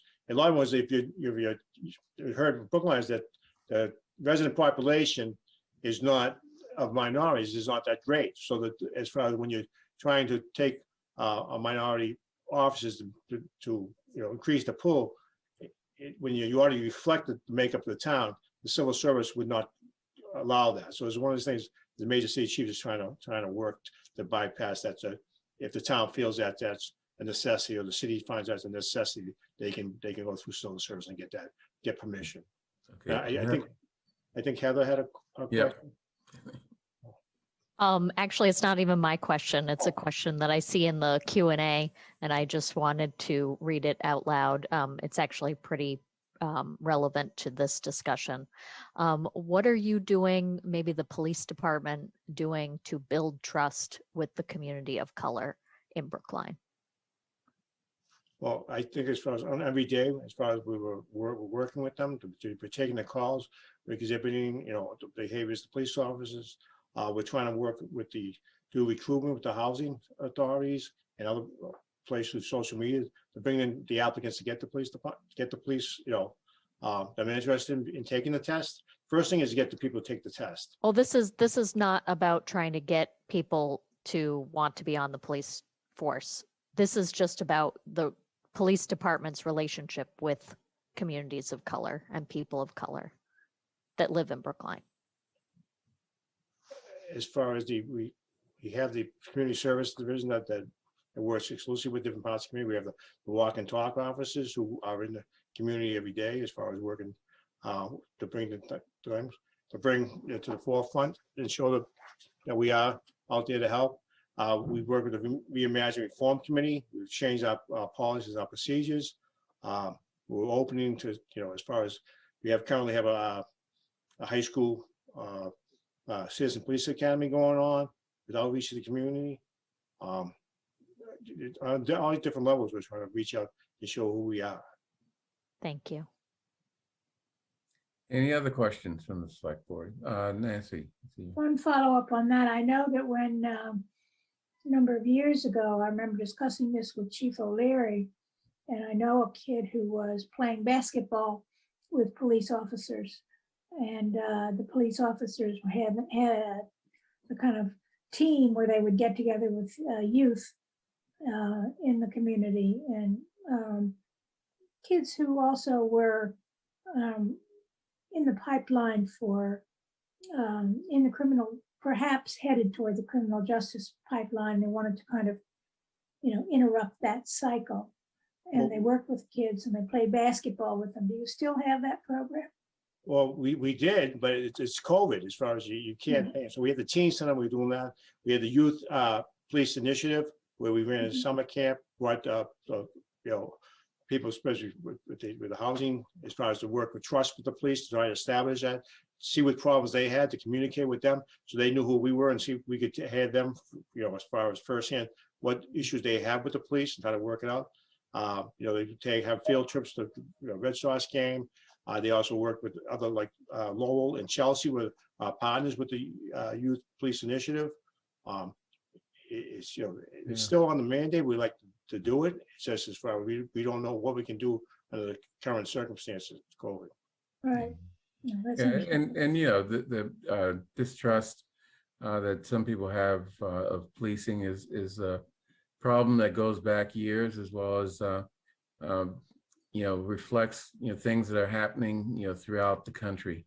And the process of establishing and reestablishing trust is a long-term process, and I think the department is doing what it can in terms of identifying problems, actual problems, and fixing them, such as traffic stops. I know that that's an issue that everyone is concerned about. So I mean, there's no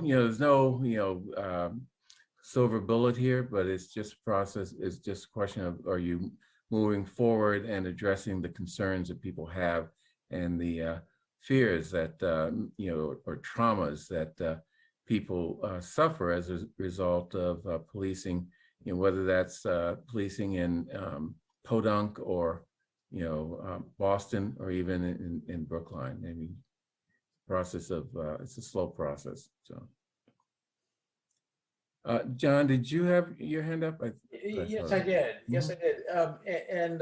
Chief, I want to join my colleague, Mr. Fernandez, in thanking you for the fact that you stepped into a difficult situation, and it was not of your own making. You were asked to sort of take over the reins of leadership. We were in the middle of a pandemic, and there have been two groups, taking a very close look at the police department. Everybody's got ideas on the future of policing. So thank you for your service in this difficult period, and for the continued record of, I think, pretty decent record of achievement and accomplishment by the Brookline Police Department. That's number one. But number two, and I hope you'll speak frankly about this, what is your sense of morale in the department right now? And how important is morale to the ability of the police department to attract a diverse group of new recruits, and the performance of the police department on a day-to-day basis? Well, frankly, the morale's not that good as far as that. When it's to recruit people to the police officers, they got, a lot of them turn to people who they know. So if we have, individuals who we've made inroads with, we're talking to, and they're interested in being police officers, they're going to reach out to police officers they know. Mostly it's their hometown police officers. I think there's a level of trust that is affecting the morale.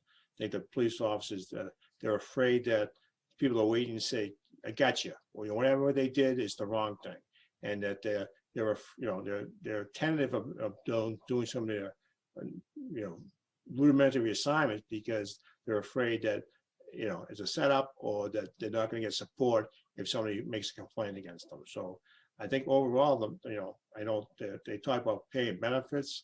I mean, that's for a union thing, but I know as far as morale is, a thing as far as the police chief to take care of. And, I understand their frustration.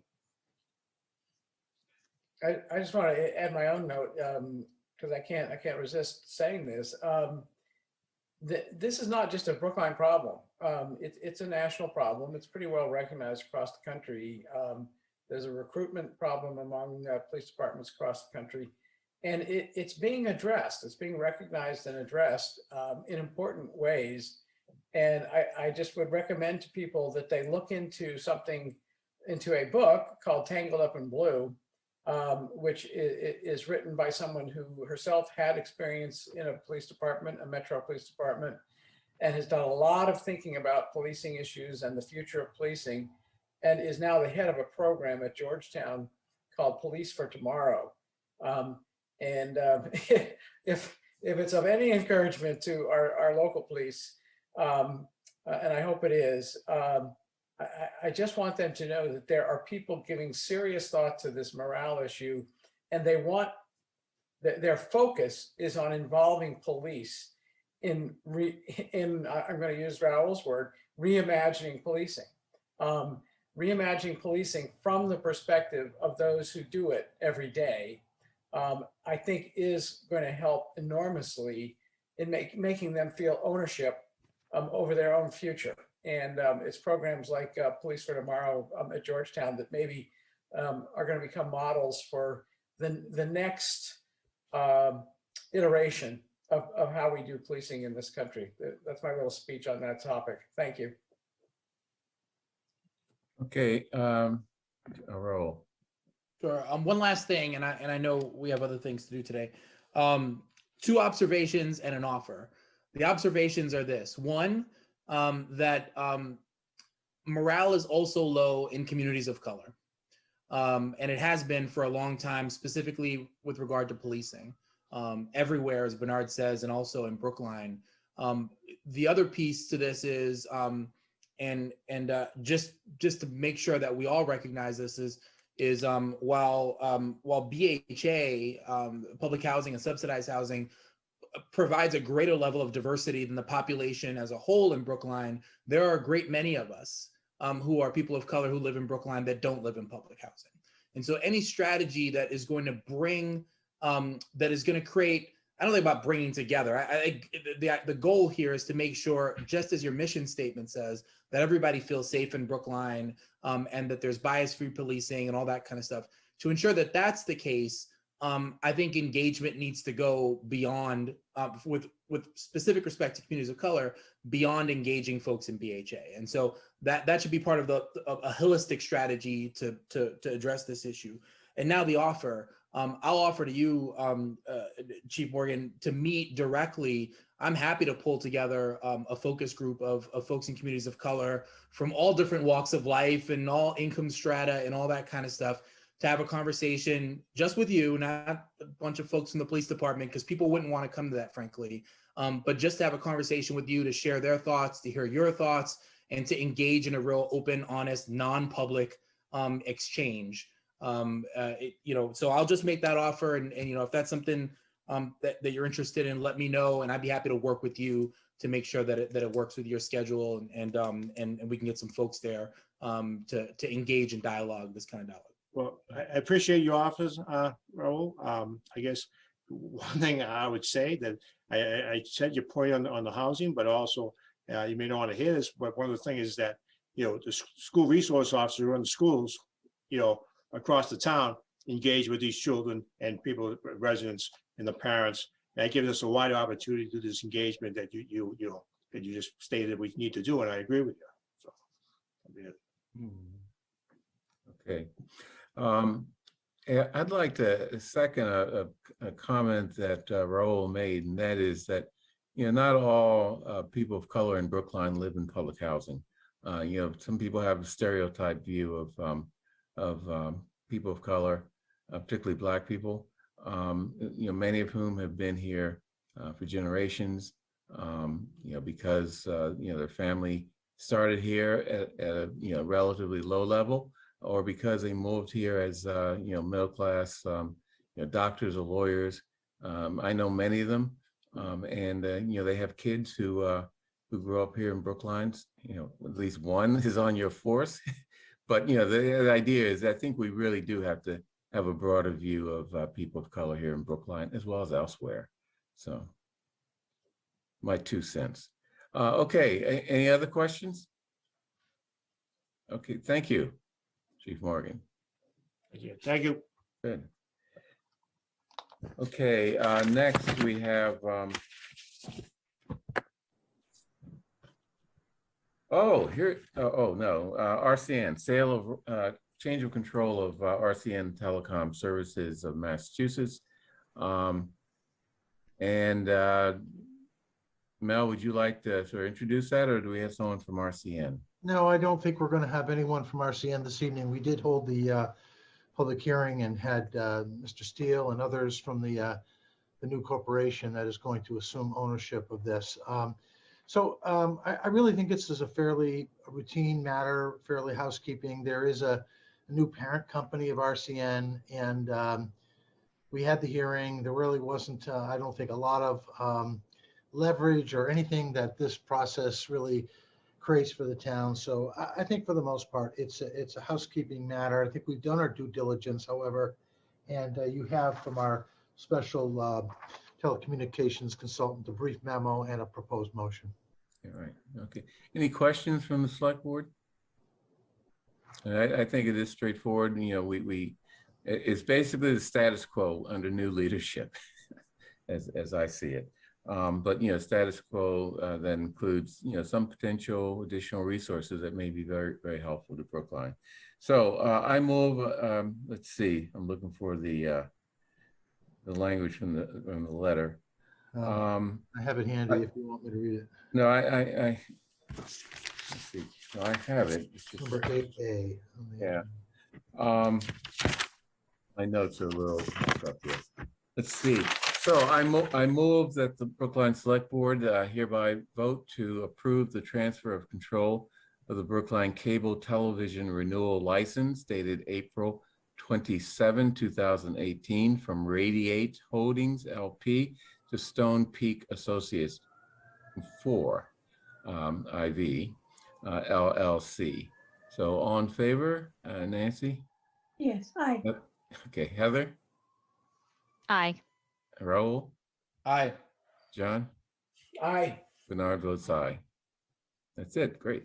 Okay, now we have something a little more fun and interesting, the sale of Oak Street. We've talked about that. And there are a lot of people in town who are anxious for us to get this property off our backs. And there's some people who don't want it sold, but you want to talk about this, Mel? I do. Thank you. Thank you, Mr. Chair. So as I think everybody knows, the town purchased 3 condominium units at 15 through 19 Oak Street. And that was specifically to accommodate the proposed 9th Elementary School at the Baldwin site. We paid $4.7 million for those 3 condominiums, for which the town borrowed funds in anticipation that a debt exclusion would pass for the Baldwin School project that would encompass also this $4.7 million property acquisition. And as we all know, that referendum did not pass.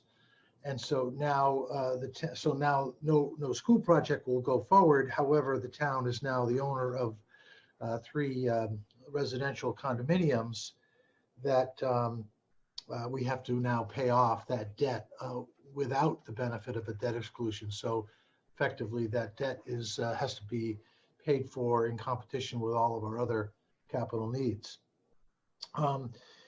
We eventually, I should say, received authorization from the town meeting to give the select board the authority to sell it if it chose to.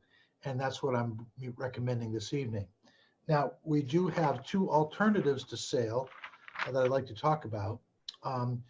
One would be to use it for a municipal or school purpose. The problem with that is when you move a building from a residential status to a essentially a commercial status, or one that, for example, children will be in or the public will be in, you then will have to upgrade that building substantially to commercial standards for disability access, including elevators, as well as life safety systems, more enhanced fire code, and perhaps even better ventilation systems or what have you. So that is a very expensive proposition, and I do not recommend that we do that. My assumption is that the school department is covered with their temporary needs at the time. And for the time being, we do have a lease at Maimonides School, which the school department entered into along with others. And then we, as you know, we've acquired a new building at the Newbury property, which has some space, short term at least. So I'm thinking that there is not a valid municipal or school use for this property, and it wouldn't be cost effective if there was, in my opinion. We could lease the property, and we do own property, residential property in the community that we lease. I think some of these properties we're forced to own because of the nature of a bequest or the terms of which we acquired that property. That's not the case with these properties at Oak Street. So we can sell them. You know, if we lease them, even if we lease them at very good high-end market conditions, like $5,000 a unit for each condo, that's still only going to generate about $180,000 annually, and we have over 300,000, could be as much as $350,000 in annual debt costs. So the lease is not a bad option necessarily, but it doesn't really give us enough to pay off the debt. And then of course we're still owners of property, which really isn't isn't the thing we do best. We do lease property, but it's not really in our wheelhouse. So I am recommending that we do sell this property. Now, as I mentioned, we bought it for $4.7 million. We think they're worth around $4.9 million these days. And so what we would do is, as we're obligated to do, we would have to do a competitive procurement for this. We'd have to advertise and take the highest price that we get. So we don't lose money. We're going to probably put the appraised value as the minimum bid and hope that we'll at least get that. And maybe with the way the market is responding these days, the residential market, we'll get even more than that. So we'll certainly get enough to pay back the loan. And then hopefully we'll have some additional proceeds from the sale that we can talk about. So that's really it. Happy to answer any questions. And I think there's some other staff here that might answer the more technical questions. Okay, Heather, you had a question? Yeah, I know that the people who sold us the properties, there were like two couples, and I forget who the third owner was. Have we been in communication with them? Do they know that they are probably not going to be able to stay there? They're all vacated now. They've all found other Okay. places to live. So currently, that's why, it's essential now to make a decision one way or the other, because the properties are all currently vacant.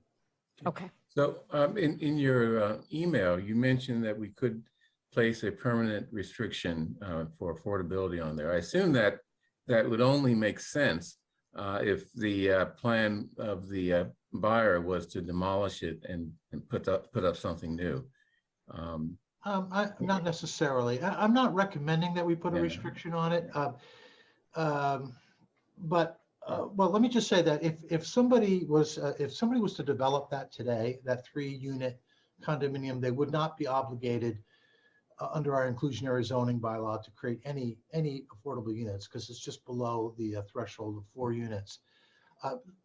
That doesn't mean we shouldn't think about that. I just think that if we're going to consider affordable housing benefits, we should probably ought to consider it like we did at Newbury, and just provide a sum of money to the housing authority from any excess proceeds. The first thing we have to do is we have to pay off the loan. That's what state law says. If you sell a property and you still have debt on it, you immediately have to pay off any obligation to the extent that the proceeds would do that. And we believe that they will do that. And then whatever's left is what I suggest we could potentially allocate for affordable housing or other other legitimate needs. Yeah, that's cool. What I was thinking was that this is a perfect location if a developer were to come in for us to require workforce type of affordable housing, for our Well, to employees. be clear, we're not suggesting that a developer comes in and, this is what it's zoned for. Yeah, no, so I don't believe we're looking for anything to be expanded on that site. Nancy, yes. Are we selling this as one whole piece, or are we selling it as 3 different units? 3 separate units.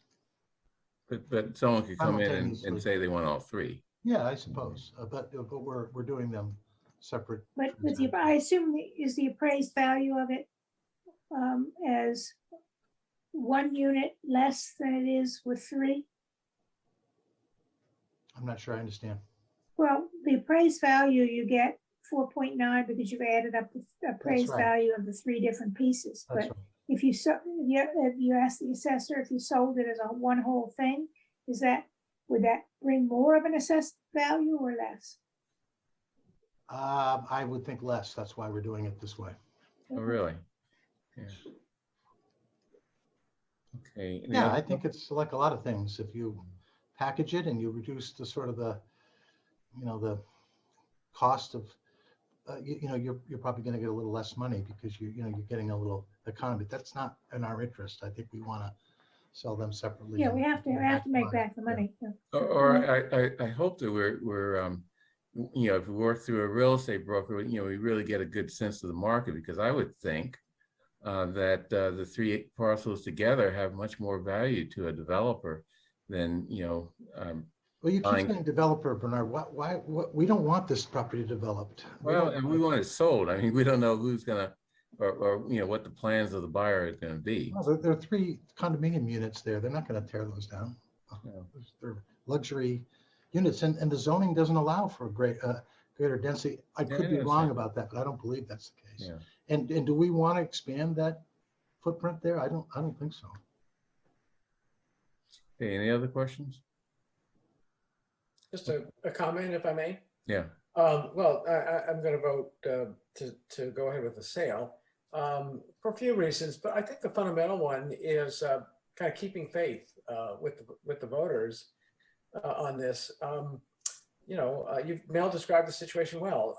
These were purchased a little bit under duress. The prior owners, they got, I think, fair value for them, but the thought was they were going to be used, that it was going to be of necessity that we buy them because we were going to build a school there. Well, it turned out, that didn't work out, and we're not building a school there. And town meeting subsequently voted to authorize the select board to sell them.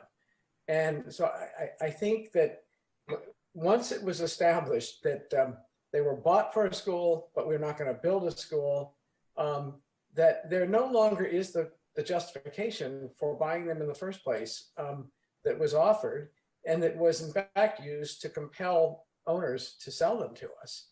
And in the absence of that justification, I think the correct thing to do is to sell them. And it's never a good idea for the town or any municipality to sit on vacant properties. Good heavens, what would happen if something untoward happened to those properties?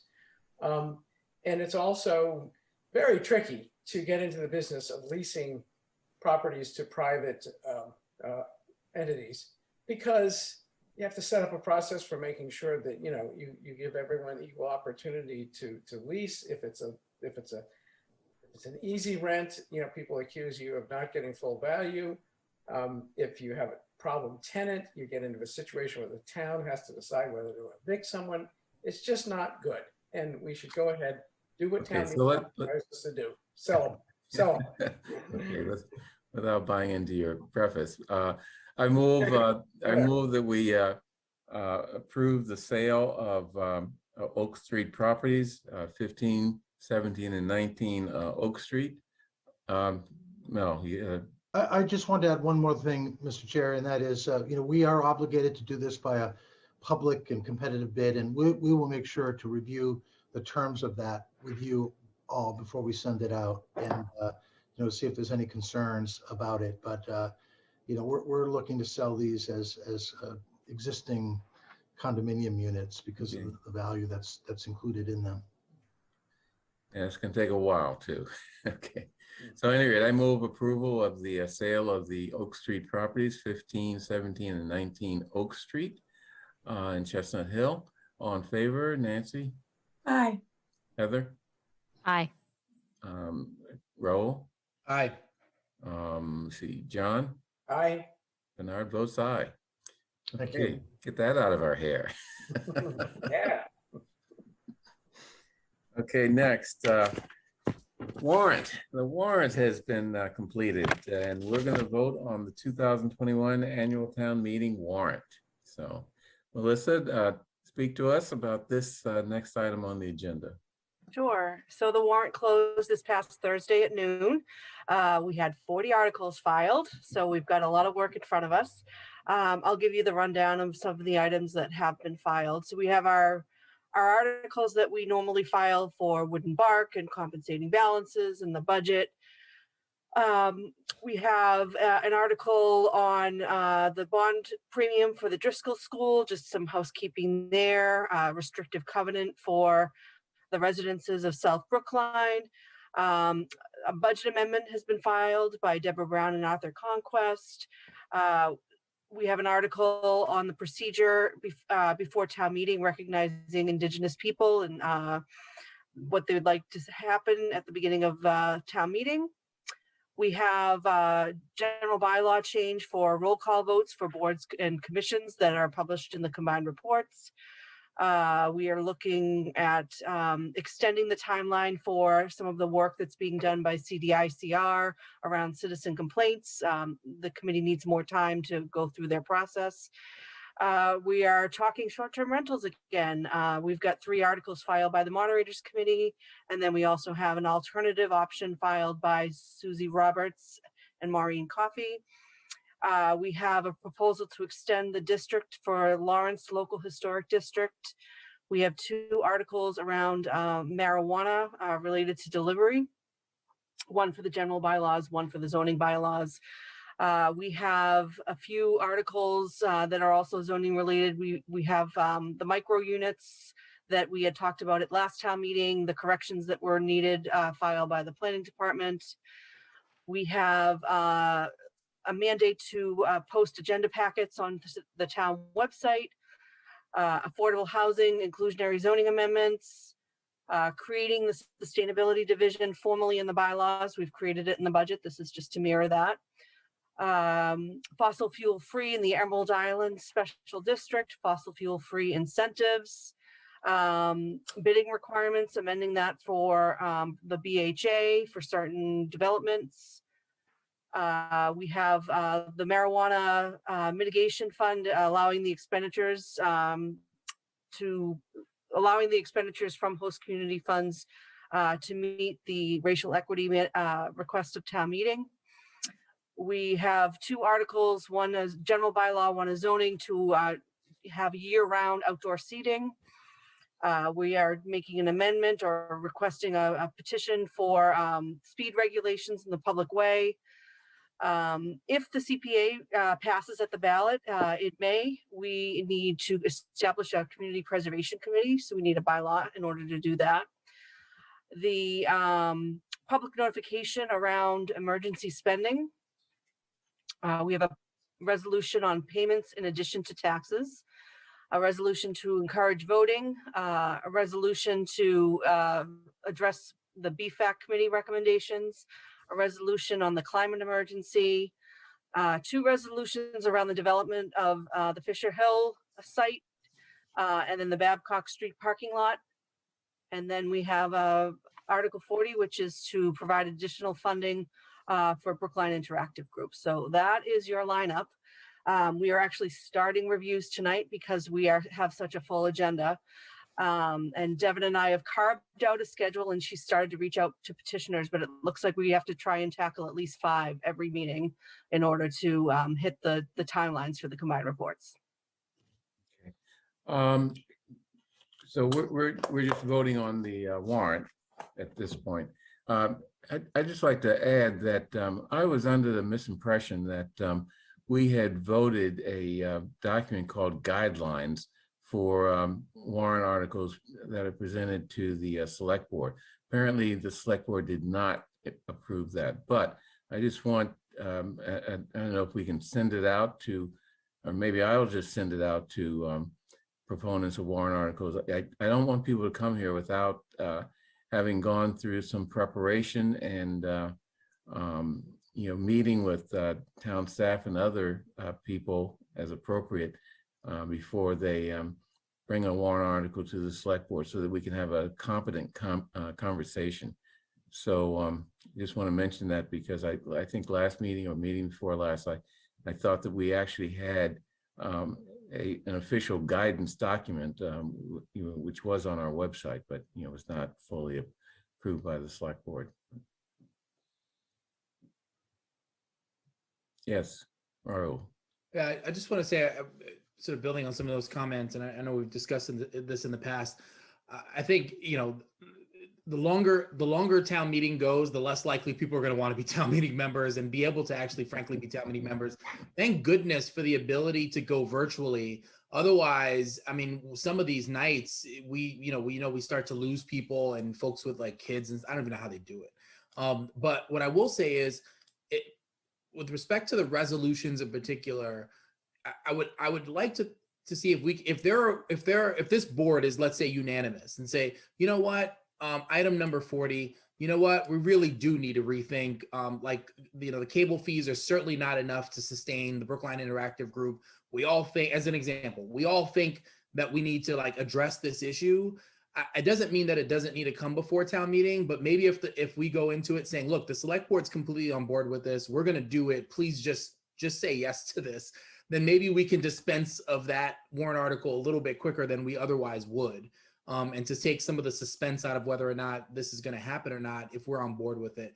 There might be others on here. I'd have to look through them a little bit more deeply, but I don't know. I'm just thinking about the ways that we can maybe do our part to help town meeting move a little bit more swiftly. If we're all committed to something anyway, let's just get it going, Yeah, I mean, that's one of the things I wanted to do in terms of discussion with Sam, and some of the ideas that have been percolating around the last couple of years, actually.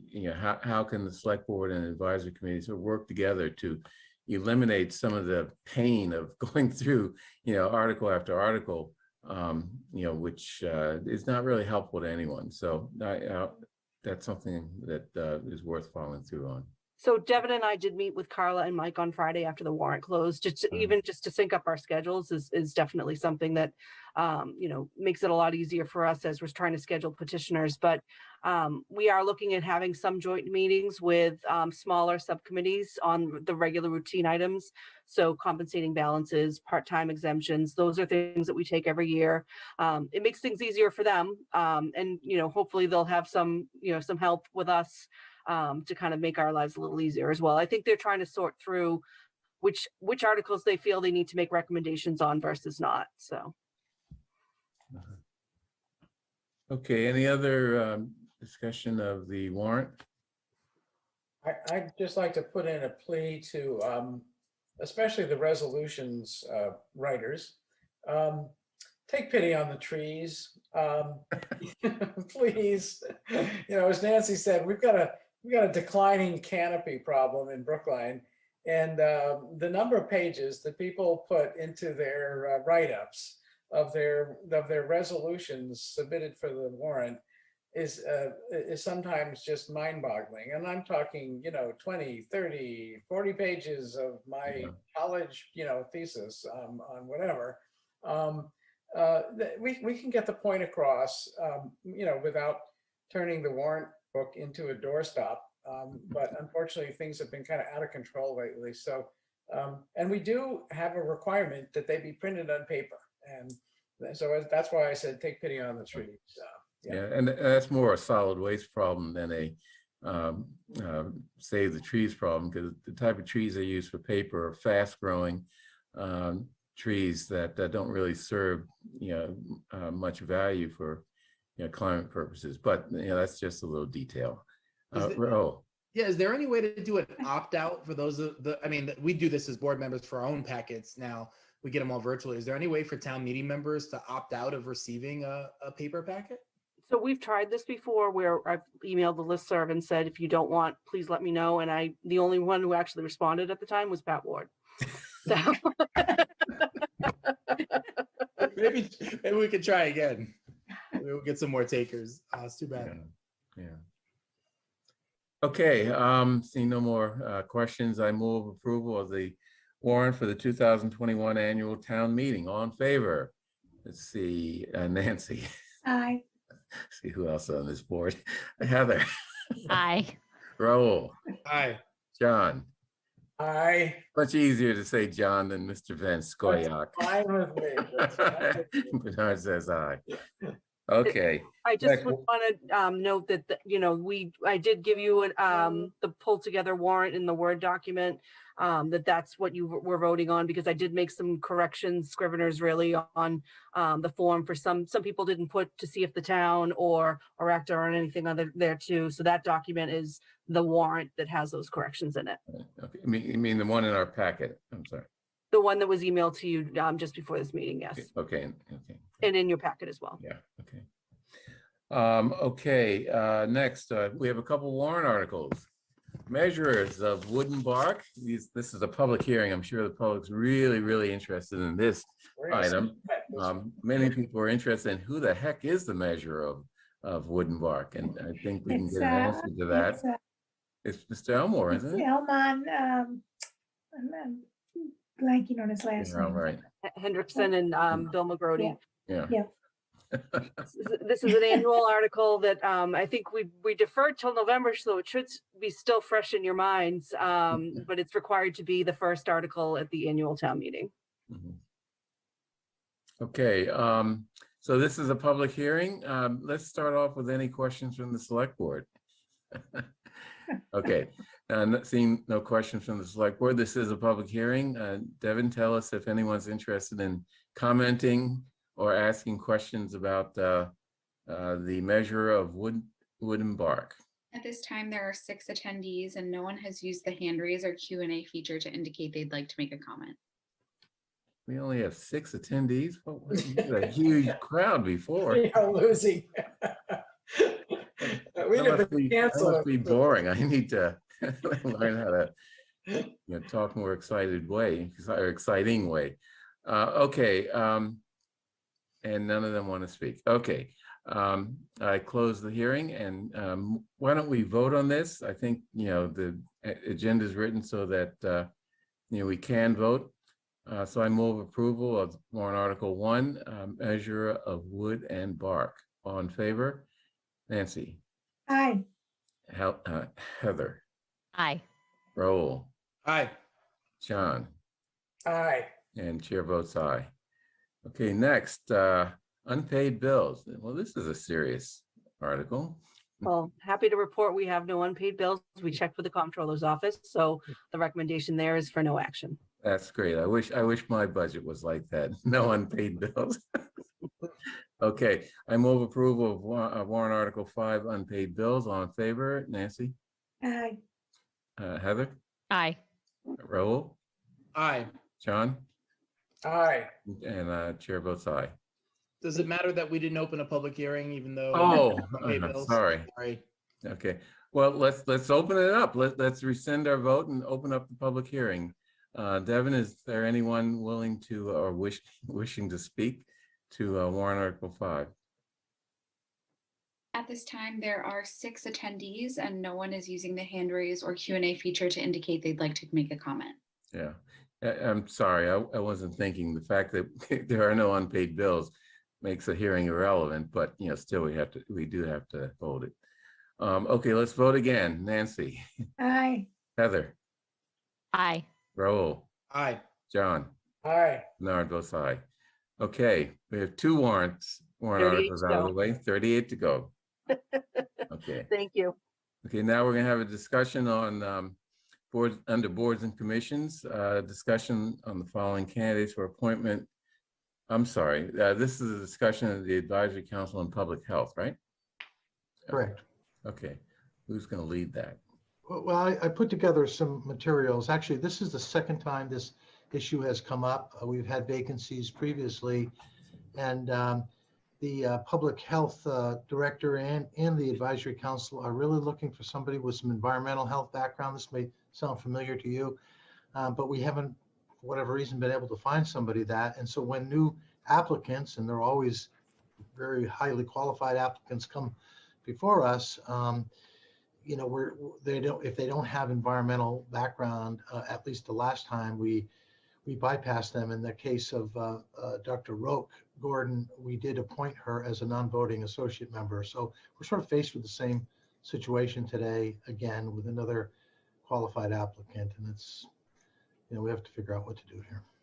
Well, and if I can just add to that, I think when Bernard and I were talking with Mel during our agenda setting meeting last week, we were just uncomfortable with, you know, what do we do? We had a woman who applied who didn't have the background that was desired. So we made her an associate member.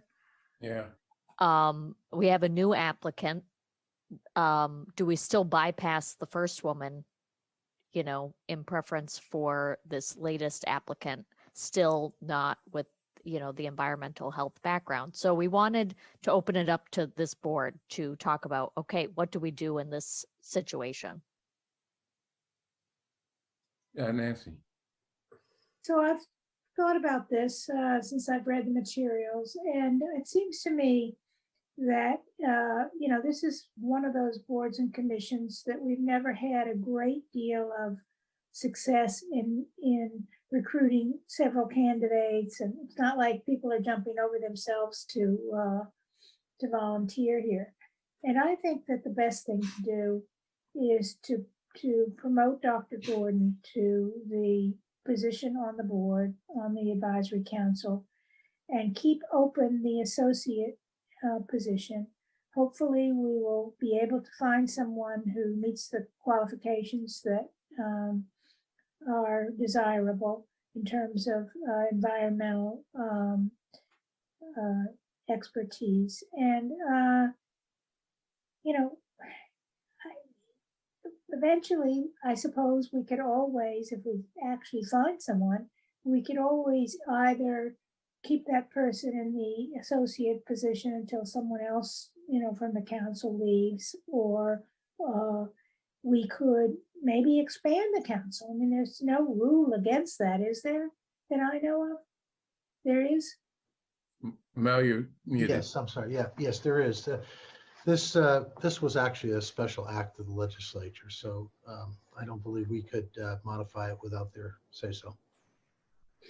Yeah. Okay, so, you know, but we do have this other position, this other associate position that the person could be in. And, you know, I don't think too many of the matters that they decide are that controversial and require, you know, a vote. And I'm sure that if it wasn't on an issue having to do with environmental health, then you know, they would take the advice of the person who's has more expertise. So I think that's what we should do. I think that's the fairest thing to do.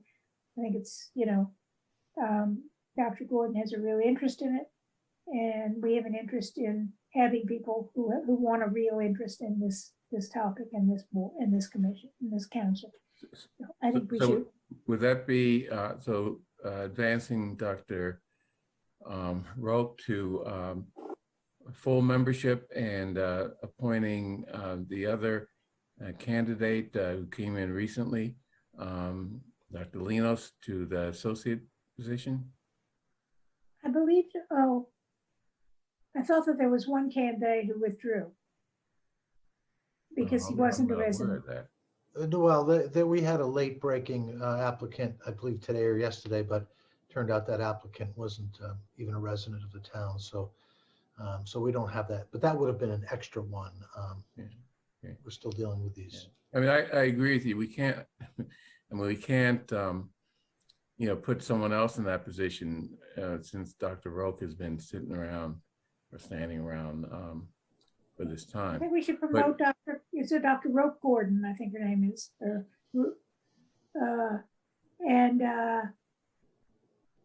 And then if a guy, I've forgotten that Dr. Linos wanted to be a member as well. So we could appoint her in the associate position.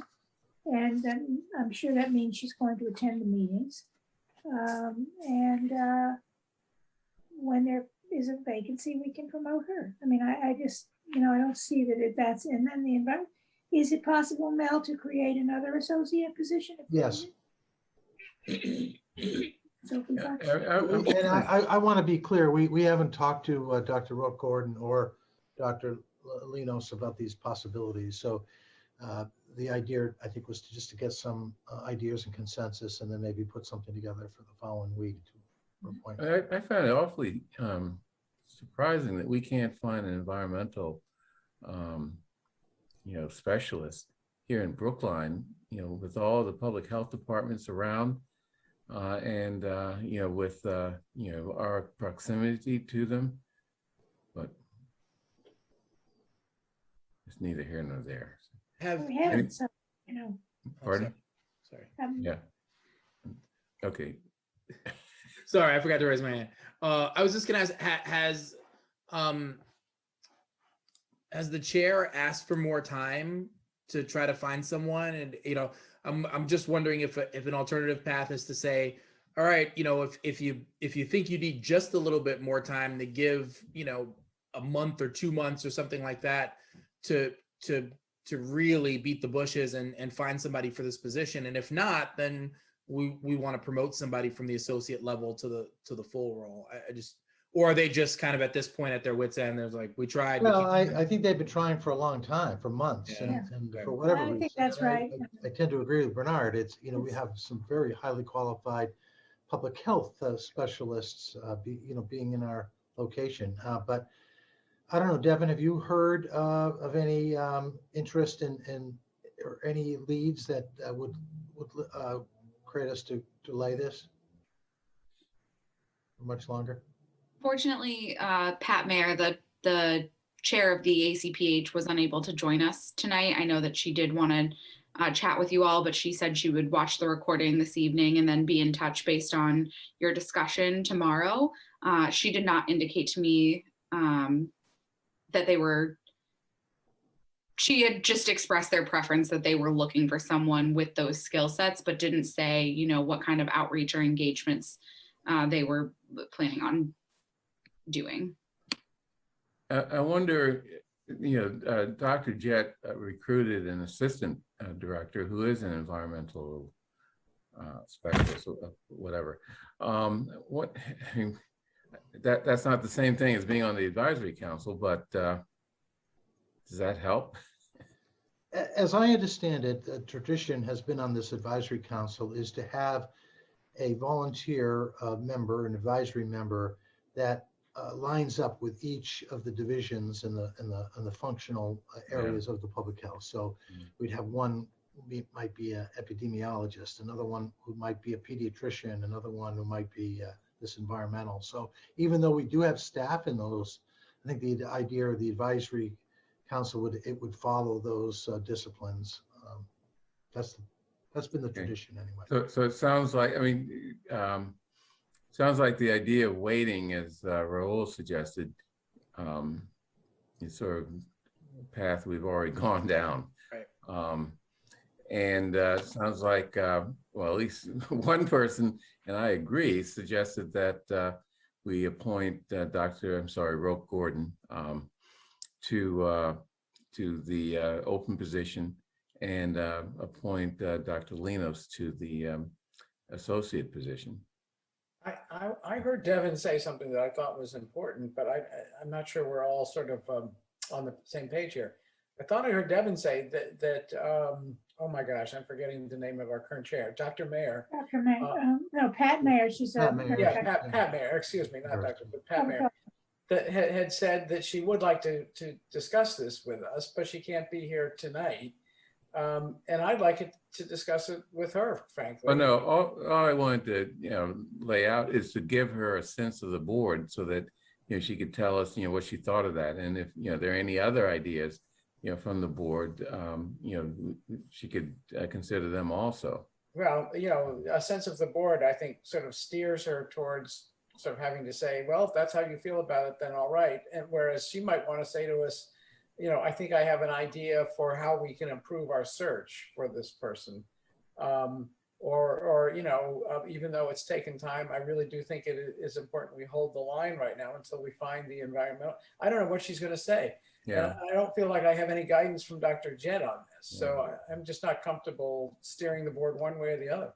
Well, it's not steering the board. I mean, we were asked to have a discussion and that, so output of the discussion. Raul, sorry. Here's one thing I don't think we need to wait on is appointing Dr. Linos to an associate position. I'd love to have her on this board as soon as humanly possible so that she can share her expertise as an epidemiologist during this time. And it looks like, I mean, unless there's opposition to appointing her in that way, it looks like we're going to do that anyway. Yeah. That's fine. Yeah. So, yeah, I mean, that's not steering Pat Mayer. Pat Mayer, yeah. Pat Mayer, one way or the other, but it does tell her that this is what we think makes sense. If you have some better ideas, let us know. So. So we should probably allow her the opportunity to view our tape and see what we were saying, and then think about, make a recommendation or agree with us or not. I mean, I think it seems like the sense of the board is to appoint to appoint Natalia Linos to an associate position for now. Is that correct? I mean, I would like to. I think that's a good suggestion. Right. Sounds like a good idea to me. Well, wait a minute. Not tonight. I mean, it's not on the agenda in the morning. No, I don't. It's But I not meant hard. after we talk with, after we speak with Pat. Okay, yeah. Devin put in the chat that Dr. Jett did weigh in via email tonight, and he said promoting Dr. Gordon and then making Dr. Linos an associate would be appropriate. Okay. It's good to know. Yeah. Okay, so we will communicate with Pat Marr and then she'll be available to provide her input for next week's meeting. But I think we've got a couple clear options. Good. Okay. Unless there's any other business, we can end. Right in time for the Rachel Maddow Show. Enjoy. Bye, everyone. Goodbye, everyone.